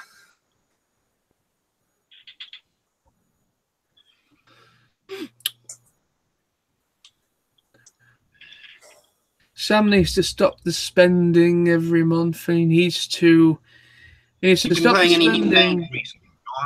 Sorry? Been playing any new games recently? No. The only new game I got was Grand Theft Auto 5, but I've not been on that for a while. I played a little bit of Dragon Ball FighterZ again a few days ago. Yeah, it's a good game. I'm not to be honest with you. Even though I like games, I find the whole thing of the new games really bores me. I'm still a big fan of the retro stuff. Yeah, it's good that they're doing it. I mean, they've had the classic mini SNES. Now they're re-releasing the classic mini NES. There's going to be about $49.99. Okay, I'll keep an eye out for that, because my work, when I was working, and someone asked if we had any 1 terabyte hard drive PS4s in. I was working on the cell scans, and I went, "Oh, I'll go and check for you." So I went to the cupboard to check out. Well, we didn't have any of what the customer wanted, but when I was looking, I was like, "Oh Christ, we've got shitloads of these Nintendo Mini SNES or whatever they are." I was like, "Ooh, I might have to get myself one of these from here because I can get my discount on it." But I'm thinking of picking one of those up. Probably, maybe I might see when I get home from TFNation. I might. It's worth it. If I've got some money left over, I might pick one of those. But I want to get the Sega one as well, because I've got those. They're really good. And the good thing is with the Sega one, it has 80 games installed on it, but you can also buy cartridge games for it. So it has a slot in as well. That's the one I want. That's the one I want to get, because we do have a gadget, Red X or Red 5. What do you call it? Red 5. Yeah, that's where I got mine from. We do have one, but I'm gonna have to nip in there because they had it in the window on like a demo. They had it in the window, but it's not there anymore. They've taken it away. Excuse me. So I'm hoping that maybe they're still selling them, but they're just taking it out the window. I don't know, but I might when I've got time, or probably nearer the time I'm thinking of getting them, I might maybe go and just talk to them and just say, "Do you still sell it? And do you sell the one with the cartridge slot?" And I might just pick one up because it's worth it. I mean, quite frankly, I would like to, if the classic SNES and the other one that they brought out, Nintendo Little Minis, I kind of wish they did the same thing where you could put the cartridge in as well. No, unfortunately not. Well, but the games on them are good. Like, they've got the original Donkey Kong, Mario Kart, Zelda on there. I mean, so you said you'd never played a Zelda game, had you, John? No, I've not played a Zelda game at all. Mainly because a lot of the Zelda games predated me starting doing games. Well, majority of them. I mean, like, there was a Zelda game on the PS1. I wasn't aware of it at the time. And obviously, but I mean, like I say, I mean, I only know of the N64 because even though I never owned one, my cousin had one. So I used to go on it when I went round. I had the Master System. I had the Sega Master System console when I was a kid. And I had the Atari 9000, I think it was. I think it's the model name. And I had Space a PS1, Invaders PS2. is Atari, isn't it? Space Invaders. Yeah. Yeah, well, mate, I had Space Invaders. I had Space Invaders. I had. Fucking hell. Can't remember what I had now for that, but I used to have some pretty classics. I used to have some good games for that. For the Master System, I used to have quite a few interesting stuff for that as well. I used to have the actual original Sonic game for the Sega Master System. Yeah. So I mean, I personally, yeah, okay. I don't want to be one of these people that people are going to be screaming and saying, "Get with the times, John." It's 2018. Things change. Things evolve. Things get better. Things get flashier. Yeah, okay, that's cool. But personally, I like games where you don't have to update the console. Video games, retro. I think retro games are very, very special. Yeah, I mean, they have a certain charm to them. They have a certain charm to them from that time. I mean, yeah. I mean, forgive me for being an old bastard, but I just want to say I just enjoy the idea of turning on a console and playing the game without having to wait for it to install, wait for it to update, pay additional cost for downloadable content. You have to do all that on a console anyway. Pay to play online when you've already paid 50 quid for the game itself. Things like that piss me off so much. Yeah, you have to do that on a console anyway, mate. You have to download the games, you have to update them. You have to do you're missing the point I'm trying to make, Sam, as always. The point I'm trying to make is that in those days it was just like plug in your console, get your disc, put it in, away you go. Yeah, I mean, I miss cartridge game consoles because because that's go. That was then. This is now. But no, it's not quite. I love retro games, mate, but they were much simpler back then. They were nowhere near as sophisticated about them today. Yeah, no. Again, you're missing the point I'm trying to make. You're defending games now. I'm trying to say, yes, games back then were more simpler. They literally, memory cards on the PS1 was only 8 megabytes in 16 megabytes in storage capacity. Now we've got 1 terabyte, 2 terabyte, 3 terabyte, 5 terabyte hard drives. I'm trying to say to you is that I prefer the idea of just plugging in a console, putting in a cartridge, and play it. Not having to wait 3 freaking hours for it to update. Well, yeah, I get what you're saying, right? But that's just modern games. That is not practical, though. It's not practical. But I love modern game consoles because they're much more complicated. They've got more to them. That is modern games. There's nothing you can do about that. I know there's nothing I can do about that. I'm just saying that annoys me because it's not practical. It's not. There's nothing you can do about it. I know it's not, but it's not practical. You want classic games, mate? Just stick Steam on your computer and go and download some old 90s and 80s games. There's loads on there.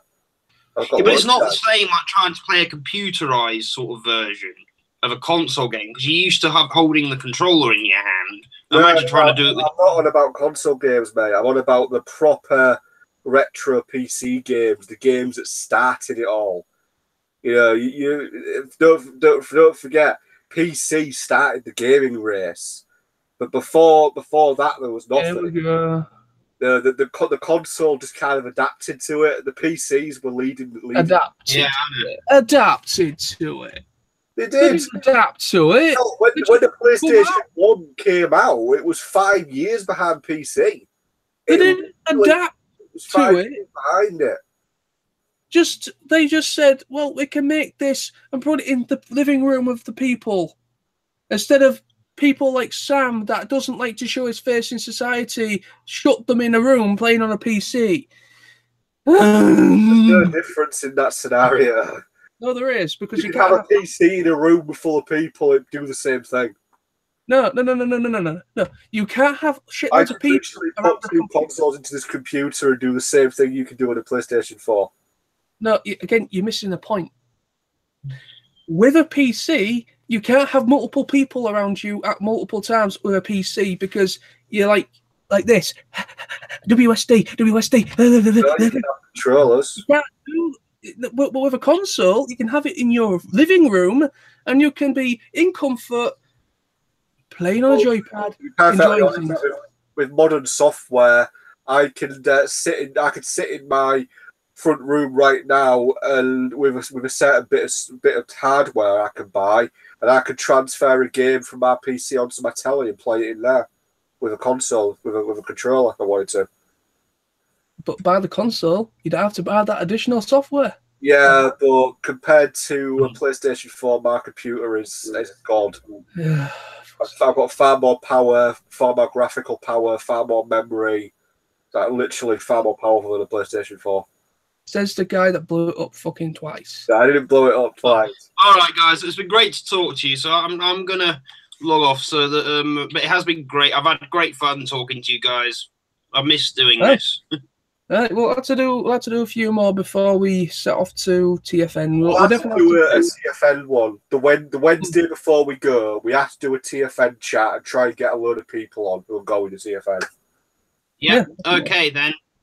All right. Well, I might see. What are you guys doing over the weekend? This weekend coming. Not a lot. Should we see maybe Saturday, Sunday? Yeah, we could do something over the weekend, mate. I'm all for it. Yes. Okay then. As usual, guys, you're both awesome. It's been great tonight. Well, I know I am, but I don't know about Sam. I'm more awesome. I'll see you soon, guys. Okay, mate. Nice seeing you. Ooh, excuse me. I'm just eyeing up some ideas for your birthday. Oh God, I'm not even thinking about it. I don't even know what I want.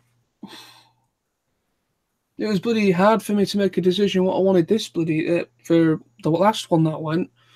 But I was like, "What do you want?" And I was just like, "Well, there's this, there's that." I'm like, "No, I'm not getting you that." I'm like, "Well, what else can I say?" And then I was like, "Well, what about this? I found a camera." "Oh, I'll get that then." You know, you're not like my bloody mother. Whenever I used to say, oh, can I have a couple of games from a PS4? Can I have this? Can I have that? And my dad's like, no, you've got too bloody many of it up there. You're not having any more. You won't bloody do anything with that now.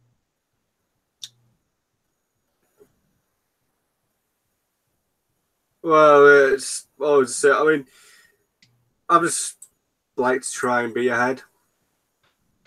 True. Well, I'm not even bloody thinking about it, to be honest. But I guess I'll have to near the time.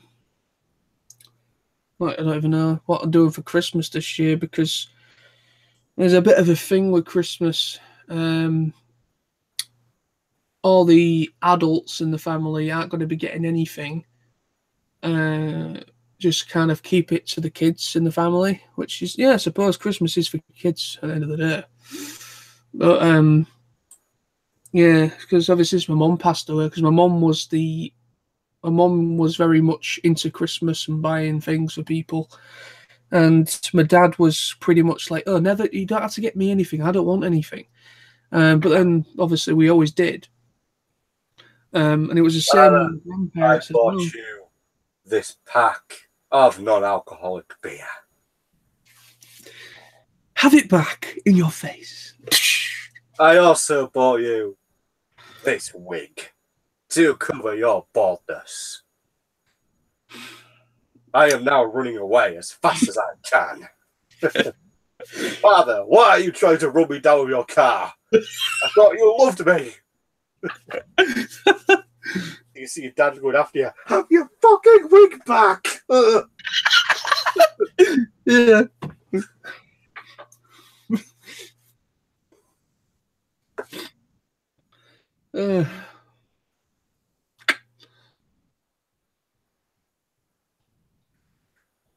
So that, mate, it was going to York that just emptied me out. It cost me 270 quid. I didn't want to take it out of my TFN funds because I'm doing really well on that, so I don't want to take any money out of that. Well, yeah, I can understand. To be honest with you, I was actually quite surprised how much it cost you just for 2 nights in a hotel. Free. Yeah. Well, it was 250 quid plus there were 20 quid on top for breakfast. I mean, to be honest, it's not actually that bad, really, if you think about it. I mean, if it was like split between two people, then you're looking at about 135 quid each. That's not really that bad. Then I actually had to pay my board to my mum when I got back as well, so, you know. It happens. But yeah, I've got my eye on something for your birthday. Well, actually, I've got a few things for your birthday planned. One thing I'm hoping to try and sort out is it's going to be all the way from Japan. Yeah.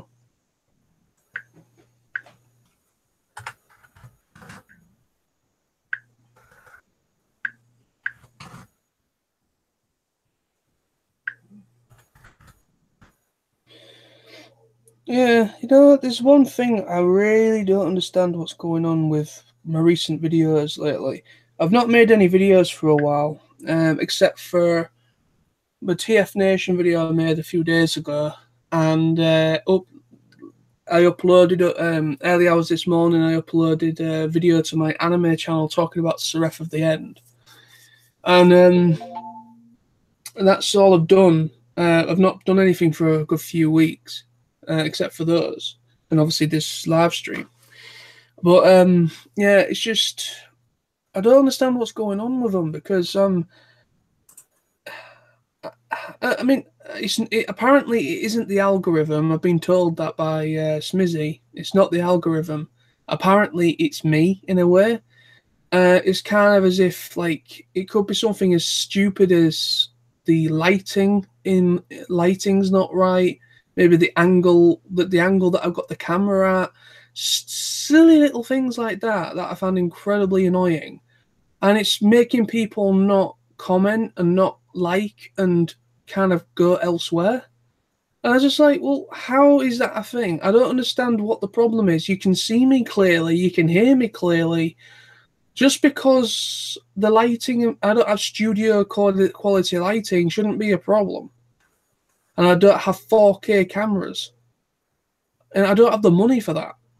You know, it's ridiculous now of what you've got to try and compare with. I mean, they're comparing everybody to few. They're comparing me to kind of like, I have to meet the standards of few. I have to meet the standards of this person because he has a great camera, really well lit room, and he has made a name for himself. Fuck off. Do I have to do that? No, I don't. And it's really becoming annoying because every video I'm uploading isn't getting anything. I'm literally getting maybe 1 like and no comments or anything. Like, I made a TFNation video because I saw Chris McFeely's video and I thought it was really good. Have you seen that yet, by the way? Chris McFeely's video. Yeah, so I watched that. Really enjoyed it. And I thought, you know, I felt compelled to make my own. So I made mine, and I just thought I'd do an update because I've not updated on the guests on my channel yet. So I updated on the guests and just spoke about what I was looking forward to. Ian Pyatt has liked it and commented, and nobody else has liked it, and I've had 45 views. I wouldn't worry, mate. Honestly, I really wouldn't worry. I mean, I've never been that bothered about my YouTube presence. I mean, I'm not bothered about the presence. I'm just on about what is going on behind the scenes. part of some sort of little joke that I'm unaware of? I doubt it. Don't look into it like that. At the end of the day, it's just YouTube. It's just I know it is. online video stuff. I mean, there were YouTubers out there who have got like 10 subscribers yet get 20,000 views, you know, per video. I don't know how the hell that works out. I mean, you only have 10 people subscribing to the channel, yet you've got 20,000 views per video. That baffles me. I generally have a belief that some channels cheat, and what all people do is when you load up a video, they just sit there, just refresh. Because if you refresh a video, it counts as a view. So, you know, you did it like a couple of 100 times, you know, it looked like you got 200 views or something, you know, it could well be possible. That is true, but to be honest, I try not to let it get to me. At the end of the day, it's just YouTube. End of the day, I mean, me making videos is just a little hobby on the side, but it's end of the day, it's getting a bit profound now. It's just like, am I doing something wrong? Am I upsetting people? Am I offending people? Because that is not my goal. At least not anymore. Your very face offends me. Yeah. But seriously, mate, don't. The whole silent treatment, you know, it's like I've got silent treatment, like I've pissed off a woman, and I'm getting silent treatment. Don't look into it too much, mate. As I said, there's nothing to worry about. It's YouTube. I mean, at the end of the day, I mean, I'll probably find out some shit when I get to TFNation. Somebody pulled me to a side and said, "Nilsy, you need to do this. Nilsy, you need to do that." Usually that's what happens to me. It's either Adam or it's Smizzy.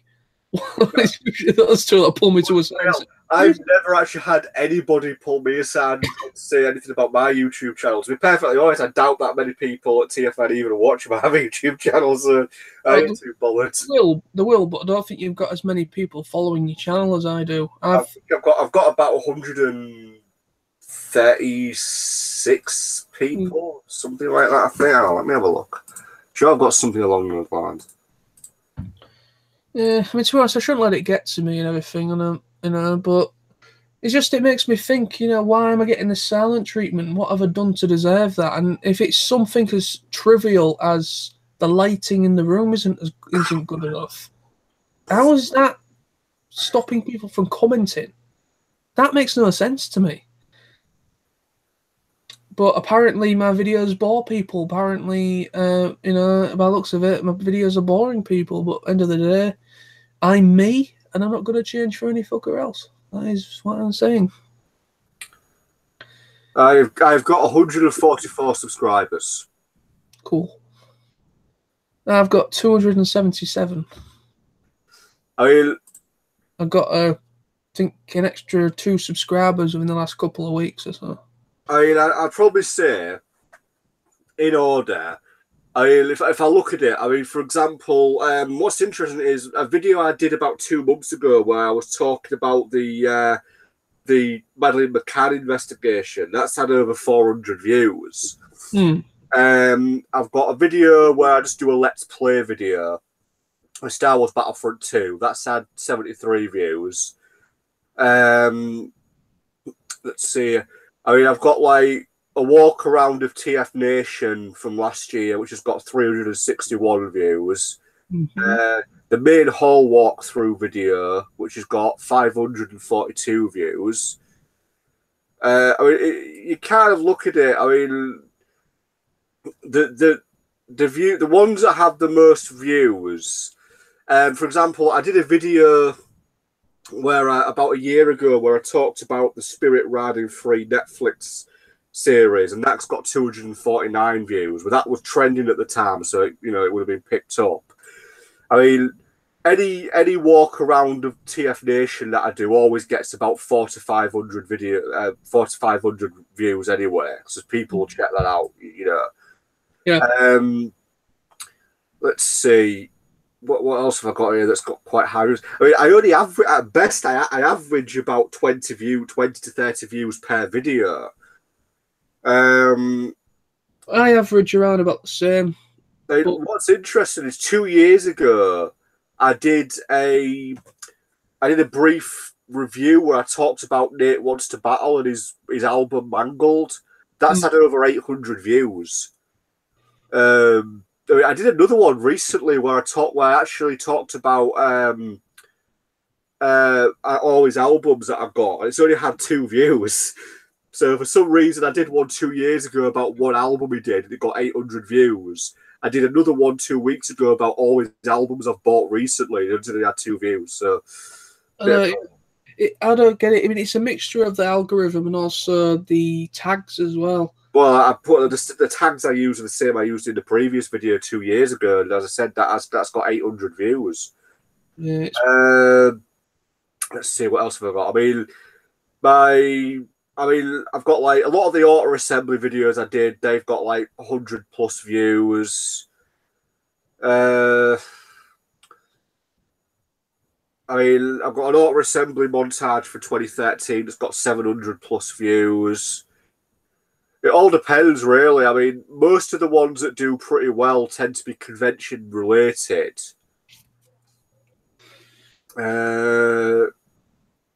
Let's see.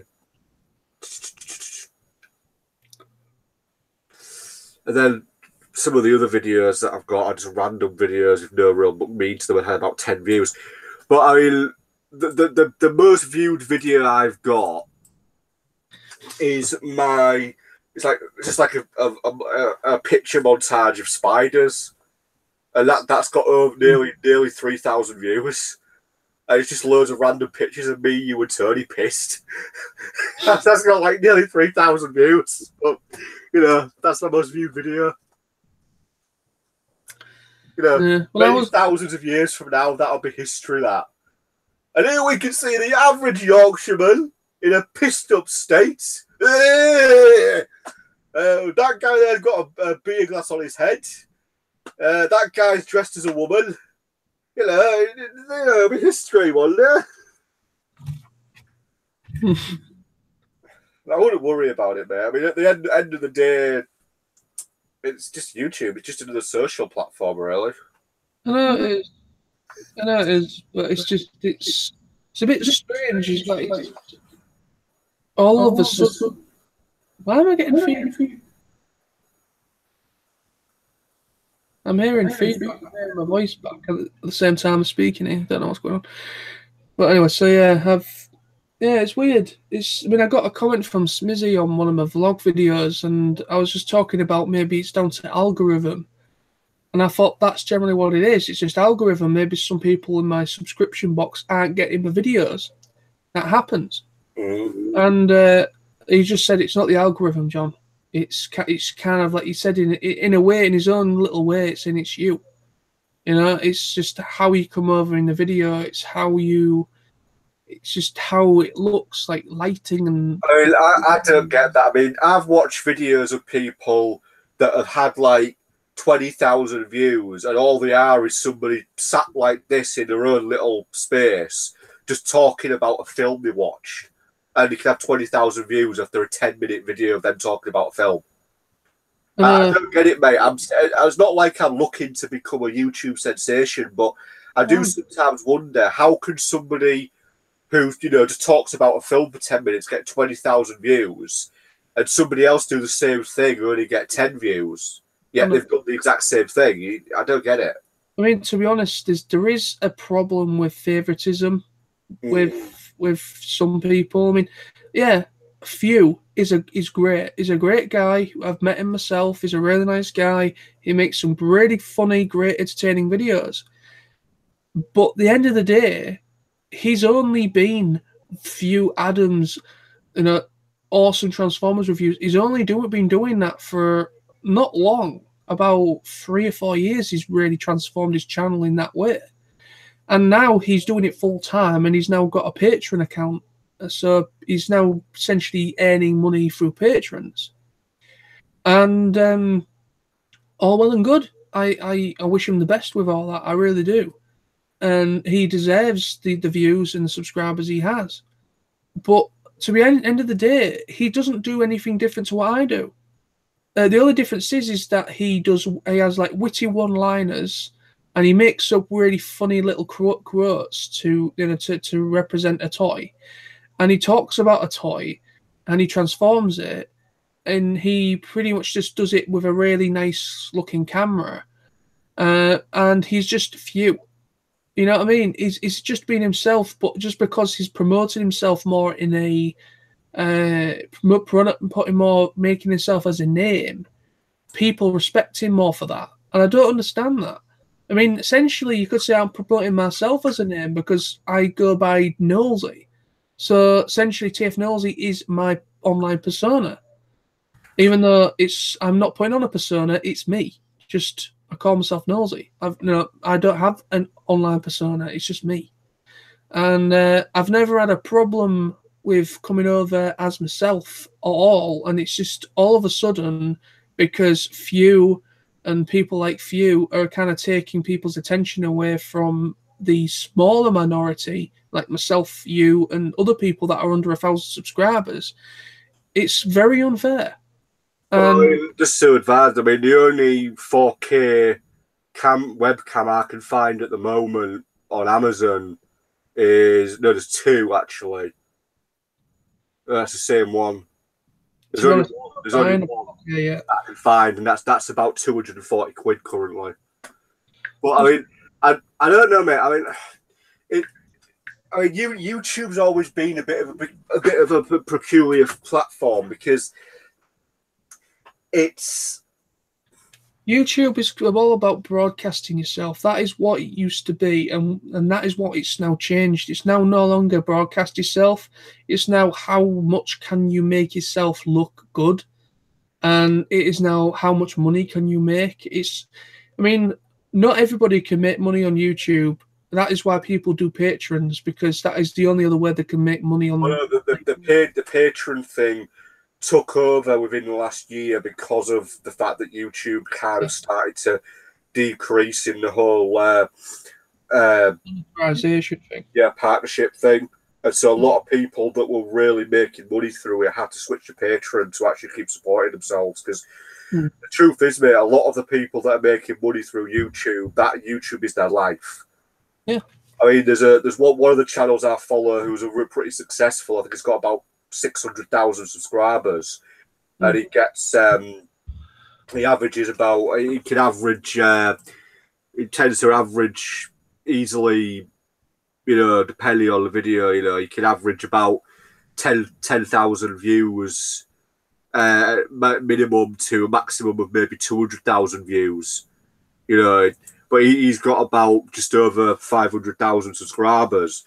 And he uploads about 4 or 5 videos a day, and you know, so he's spending his day doing these videos, editing them and uploading them. That's about 4 or 5 a day. Yeah, kind of puts it into perspective. Well, yeah, I mean, a lot of these people that have a very good account and are getting the subscribers to prove it, and you know, getting something from the videos they make. They do dedicate all their time and attention to doing it, but people like few, I mean, like I say, I mean, he is doing it full time now, but he doesn't upload that much, to be honest. He since he went full time, he pretty much uploads to his YouTube channel maybe twice, maybe 3 times a week, not per day, just per week. And for a channel that is as popular as Fuse, that isn't enough to really get money from YouTube. But like I say, he doesn't get money from YouTube anyway. I mean, it might get a little bit, but I don't know. To be honest, I don't know if it will or not. But he's mainly getting it from his Patreon supporters. I mean, to be honest, like I said, I've got no beef with him at all. He's a nice guy. I've met him. He's a really nice guy, and he makes good content that is fun to look at. But that is the thing, is that you have to come over fun and entertaining in a way to keep people there. But at the end of the day, I've never had this problem before that much. I've had viewership problems where my videos aren't getting any more than 20 views. I've had problems like that before, but I've never had this where I literally seem to have like online silence. It's just like completely silent, and that makes me feel very paranoid and makes me think, what have I done? Have I upset anyone? Have I said something in a video that's offended them? Because I'm very careful with how I come over now. always watch what I record just in case I've said something out of turn. And if I maybe have, I will edit it out so that that doesn't offend anyone. I edit when needed. I don't have the fancy editing software. I only use Movie Maker. That is also a factor. Is editing softwares all of a sudden? A lot of people use Movie Maker because it's free and it's even though it's very very basic, but it gets the job done. And I can't afford to use like after was it Adobe whatever it is sorry Adobe Adobe Studio After Effects. I don't have the money to pay a membership for that. I don't have the money to pay a membership to get the Sony Vegas, the best Sony Vegas studio. You know, it's ridiculous. It's like you have to have the biggest, like, I don't get it. I mean, literally, I've always been saying to people, having a flashy camera and doing this, that, and the other does not make you, for me, that doesn't matter. It's about you being yourself and not being something you're not. And I've always said that every time when I've made a video talking about YouTube and talking about why I make videos. When I've done stuff like that in the past, I've always said that. And people have been like, yeah, well, right on, you know, I make videos my way. If they don't like it, fine. And that's literally how I have kind of marketed myself, if you want to call it that. But end of the day, I'm still going to keep making videos regardless. But it's just ridiculous that very trivial things such as lighting, the camera has to be has to be at least full HD, if not 4K. You have to have like studio quality lighting, or at least get light bulbs that are really bright to give you the same feel. You have to have maybe script your videos. They're talking about scripting your videos now. Why? End of the day, I'm talking about a toy. I don't need to script myself to talk about a toy. It's ridiculous. It's your own personal opinion. You don't need to go off a page. That becomes false, fake. You know, I don't do fake. I am myself. Anyway, what can you do? I am, well, to say I'm scripted is a bit of a strong word. I mean, I sometimes, if I'm going to talk about something, you know, there's nothing wrong with bullet pointing. Yeah, I might write a few bits and pieces down just so I can recall what I want to cover on subject. But that's about it. You know, I won't script something. I'll just write a few notes down so I can keep track of what I'm talking about. Well, yeah, that's fine. Bullet pointing there's no problem with bullet pointing. There's no fakery bullet pointing. It just keeps you on track of what you're trying to say. But a full-on script, how you open, introduction, the dialogue, that is all fake. That is quite fake to me. That comes over as fake, not genuine. I can understand just having bullet points. That's fine. Because that's okay, but that isn't scripting. Bullet pointing isn't scripting. Scripting is literally the dialogue, what you want to say in the video is there on page, and then intro, outro, this clip here, clip there. What's the point? You know, I mean, that might seem like a bit of a defeatist and a bit of a lazy approach. Yeah, my videos are quite lazy approached. But end of the day, I edit them myself. I don't script them. I'm just me. I just talk to the camera, edit when needed, upload. What more do you want? Do you want somebody that comes over really fake? Do you want me to become a person that makes videos, script them, and come over in an unnatural way? I'm not going to do that. If you want that, go and subscribe to some bugger else that does that. Because I'm not. It just really makes me annoyed, really. And I get these smarty, stupid comments like, can you turn down the volume on your intros, John, because it's too loud? How is that creative fucking feedback?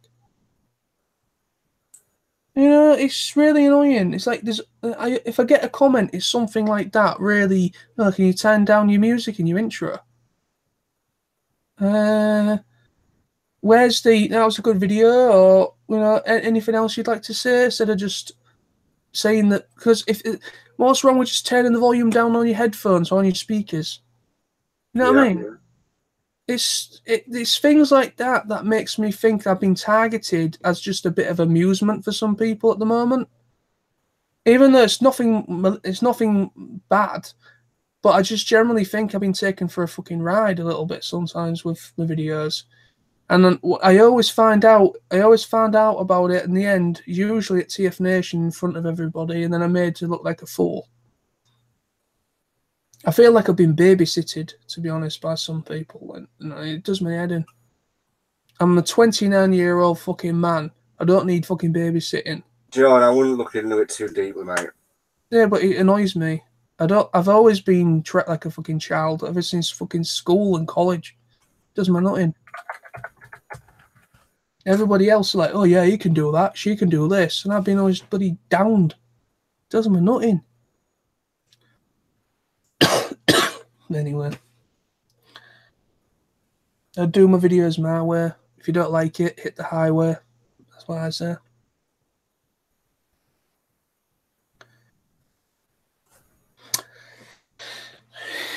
Hey, anything of interest?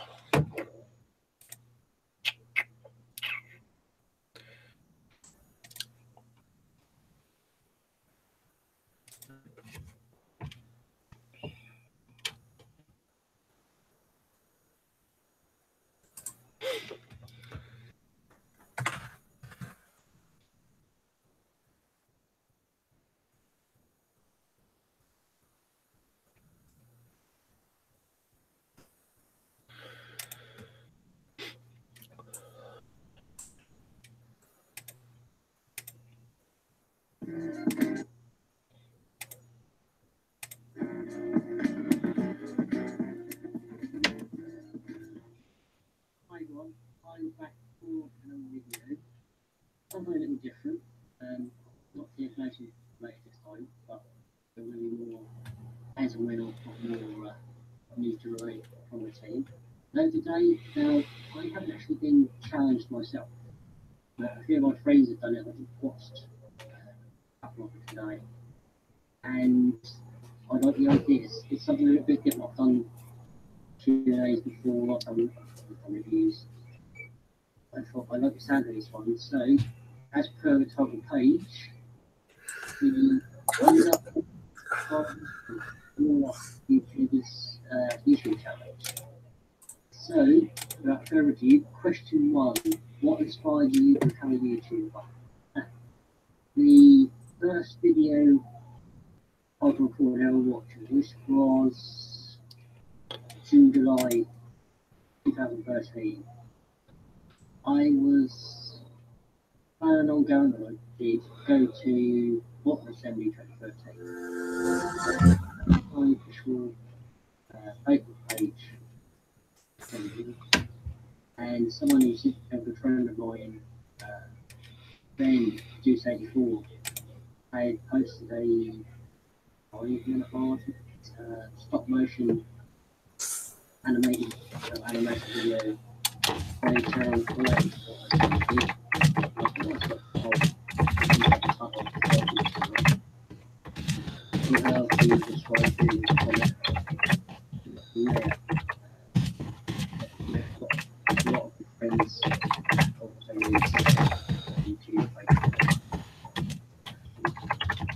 yeah, his personally really got me started to comment on the video and everything. And on the video get time to do one, no matter how long the video is, get uploaded, and then see it's done from there. So he's one of him. Jim, like he's on TV, Get Movie, Tony Saltman on Hero, Stu and Grimlock.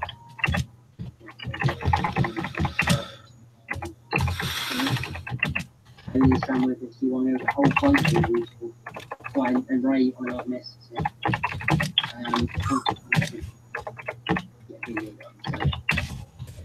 Ben started business will start off in the rest of the gave me plenty of encouragement.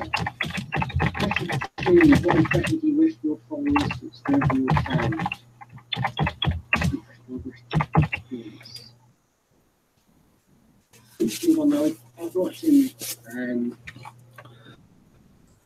Chris and Natalie, Six Shot Change and all the Blur's, their response to this video, I think that's their action. So honestly, I wouldn't worry about it.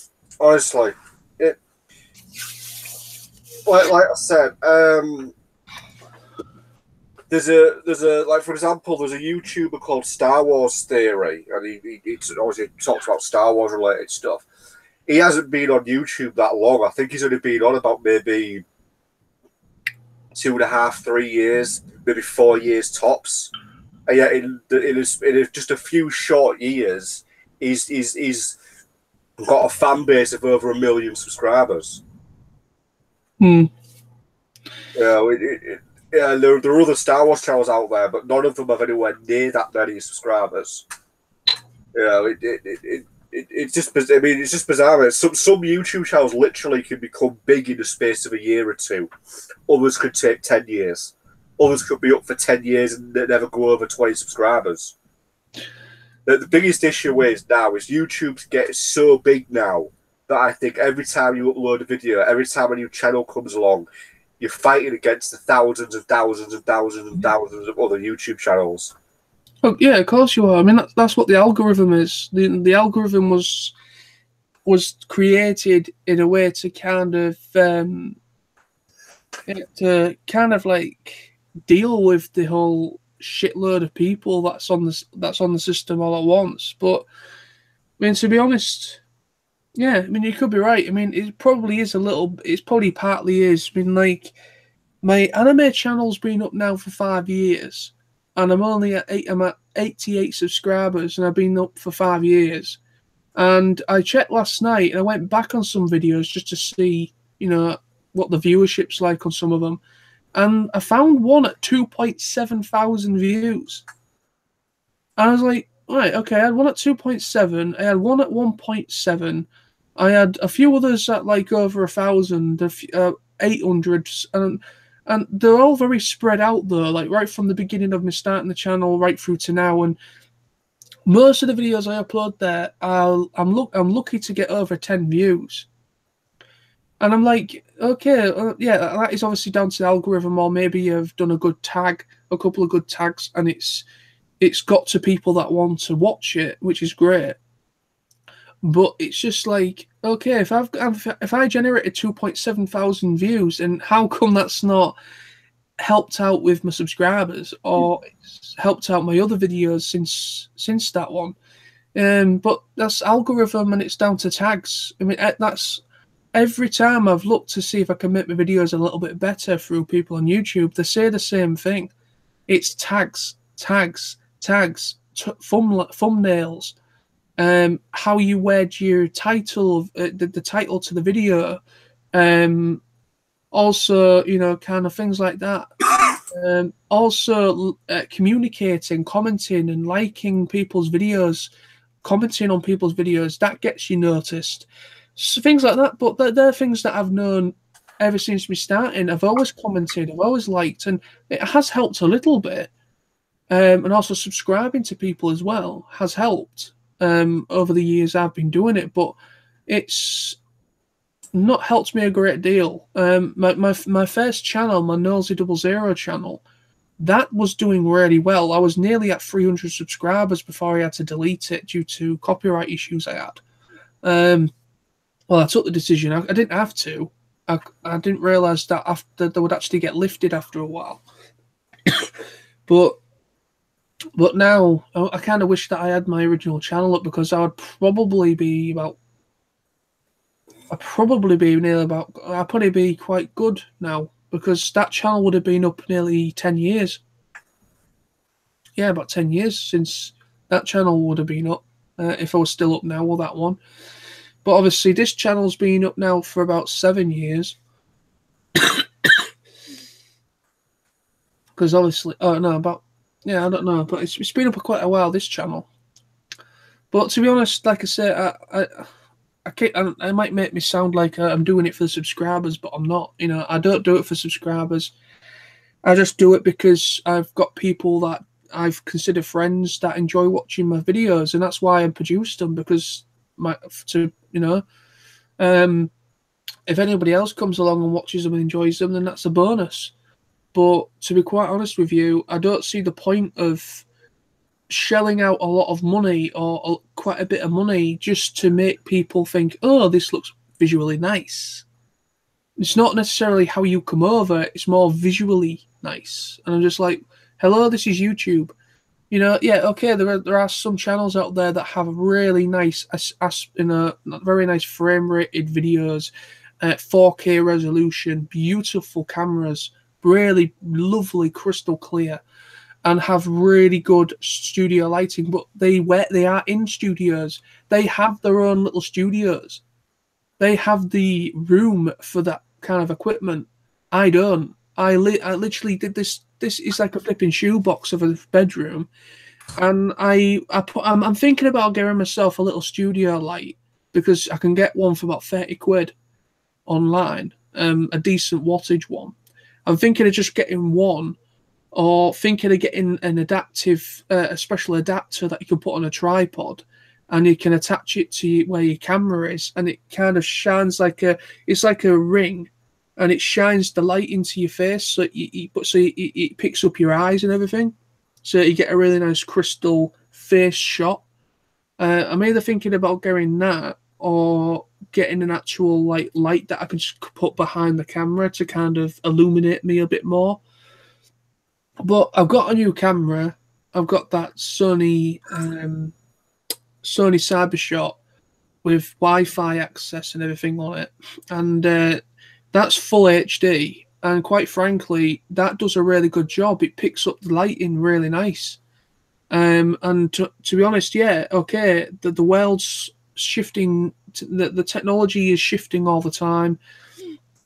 And we're now on 4K resolution cameras and 4K movies and things like that. But to be honest with you, you have to have a 4K monitor or something 4K in order to get the best benefit of that anyway.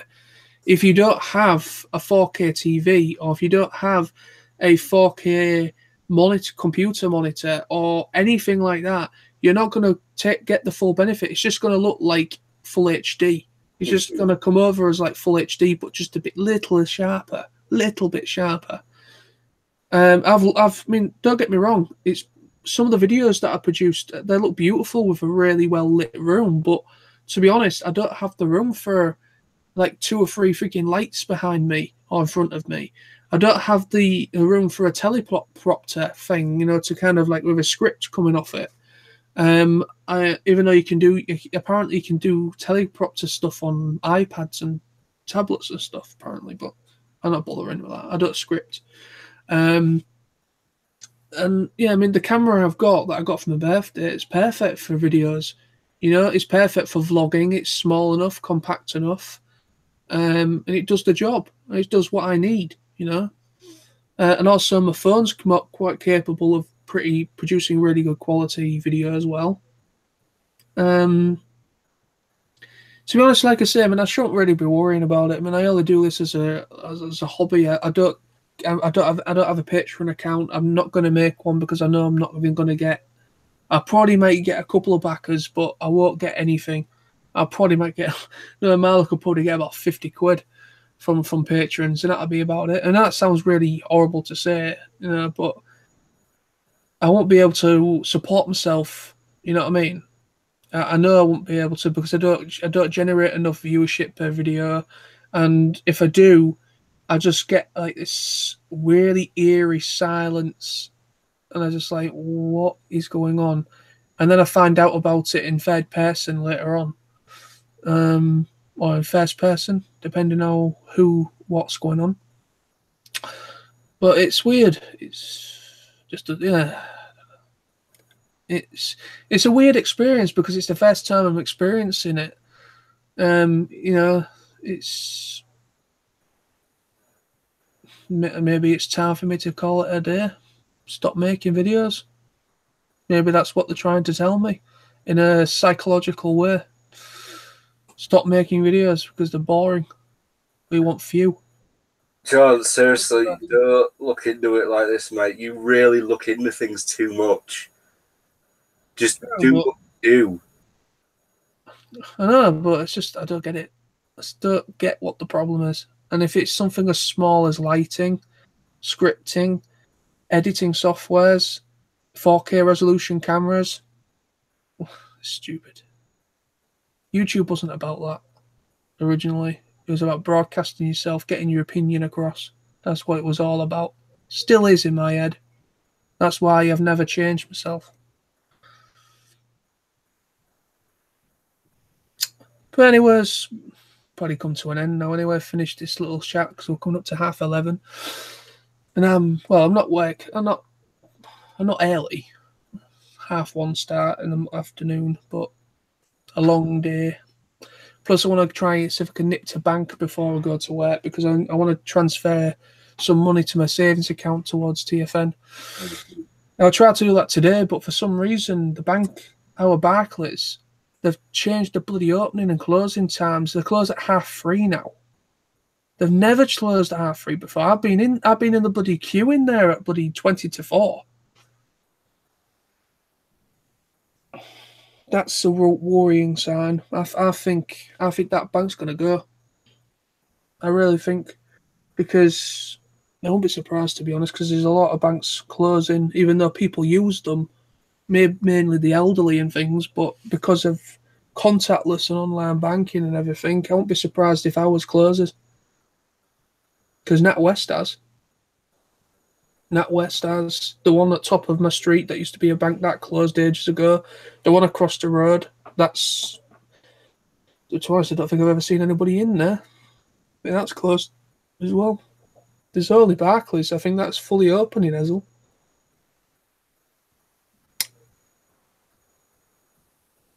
Used to be the HSBC in Square. That closed a long time ago. No, it moved, didn't it? Yeah, it moved to near where Aldi and Lidl are. Aldi is, near Sainsbury's and that. It moved down that way, I think. Like a big building. Don't know if it's still there though, but yeah. But anyway, best come off anyways. And call it a day. It's been pretty cool to do one of these again. Look, mate, just don't worry about YouTube thing. Just don't, all right? Seriously, mate, don't. Well, yeah. No, I just get really confused sometimes, and it's just like, I don't know. Nobody else has the same problem.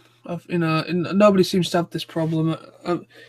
It just seems to be kind of like a targeted thing, and I know it's probably me just being paranoid, but to be quite honest, my paranoia has really helped me. My paranoia has really helped me keep away from people and kind of see the world in a certain way. I'm just being paranoid over nothing. It's probably just generally just maybe a little joke with a few people that's spread in private. And it's just something as harmless as that. Or they're trying to teach me a lesson in a way to kind of like, I don't know, waited for me to change my aspect of my YouTube channel or something. I don't know. I mean, I understand there's a lot of people that do the same stuff as me and you, like talk about video games, talk about Transformers and so on. There's a lot of people that do it, and I understand there is the argument that when it comes to toy reviews, everybody's reviewing the same toy, and I understand that is partly part of the problem that I'm facing is that, people have already reviewed what I've got, and I add my video to it. There's no point because they already know how it transforms and this, that, and the other. So when it comes to Transformer reviews, it is quite difficult to kind of keep up with the times with them because unless you have a lot of money or like you have maybe monetization from YouTube or you can afford to buy the really expensive brand spanking new stuff that has not been reviewed yet, or if you have a partnership with some studio where you can get an early access to review something for a company. If you're in that predicament, then that's awesome.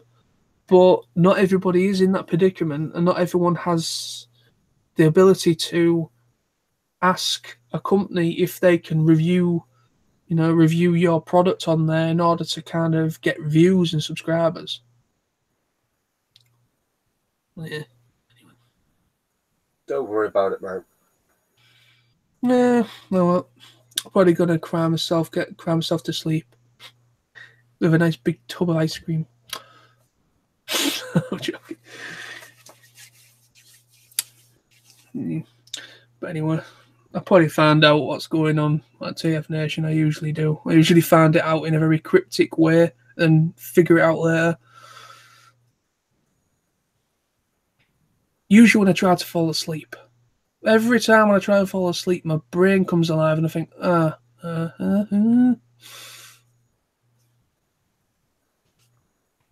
Someone's watching. I don't know who it is.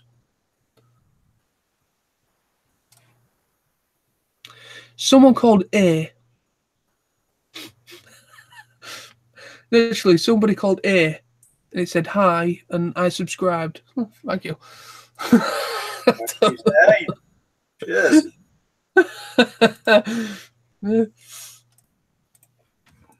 Someone called Right, A. I'm gonna head off. Hi, man. Will do. Alright, well, nice talking to you again, mate. Obviously, like I said, don't go worrying too much. No, we'll have to try and see about doing another one of these chat things at the weekend. I actually tried to set one up on my TFNaughty channel, but for some reason it didn't pop up with Google Plus. It just said about doing it live via just YouTube itself. So I'm guessing you have to do it with a Google account, because I only have 2 channels that have a Google that have the whole Google package. You know what I mean?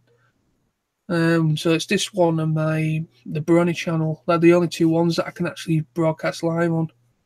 Weirdly, through Google Plus. But anyway, so yeah, bring it to an end now. Thank you anyone for watching. Thank you to Carl. Thank you to A. Thank you to anyone else that maybe briefed us for a moment. So thanks to Lawrence, thanks to Samboy for joining, and see you all very soon with more. Yeah, thanks for all. I'll see you all later. Take care. Bye-bye. Bye. Bye. See you later, man. Take care.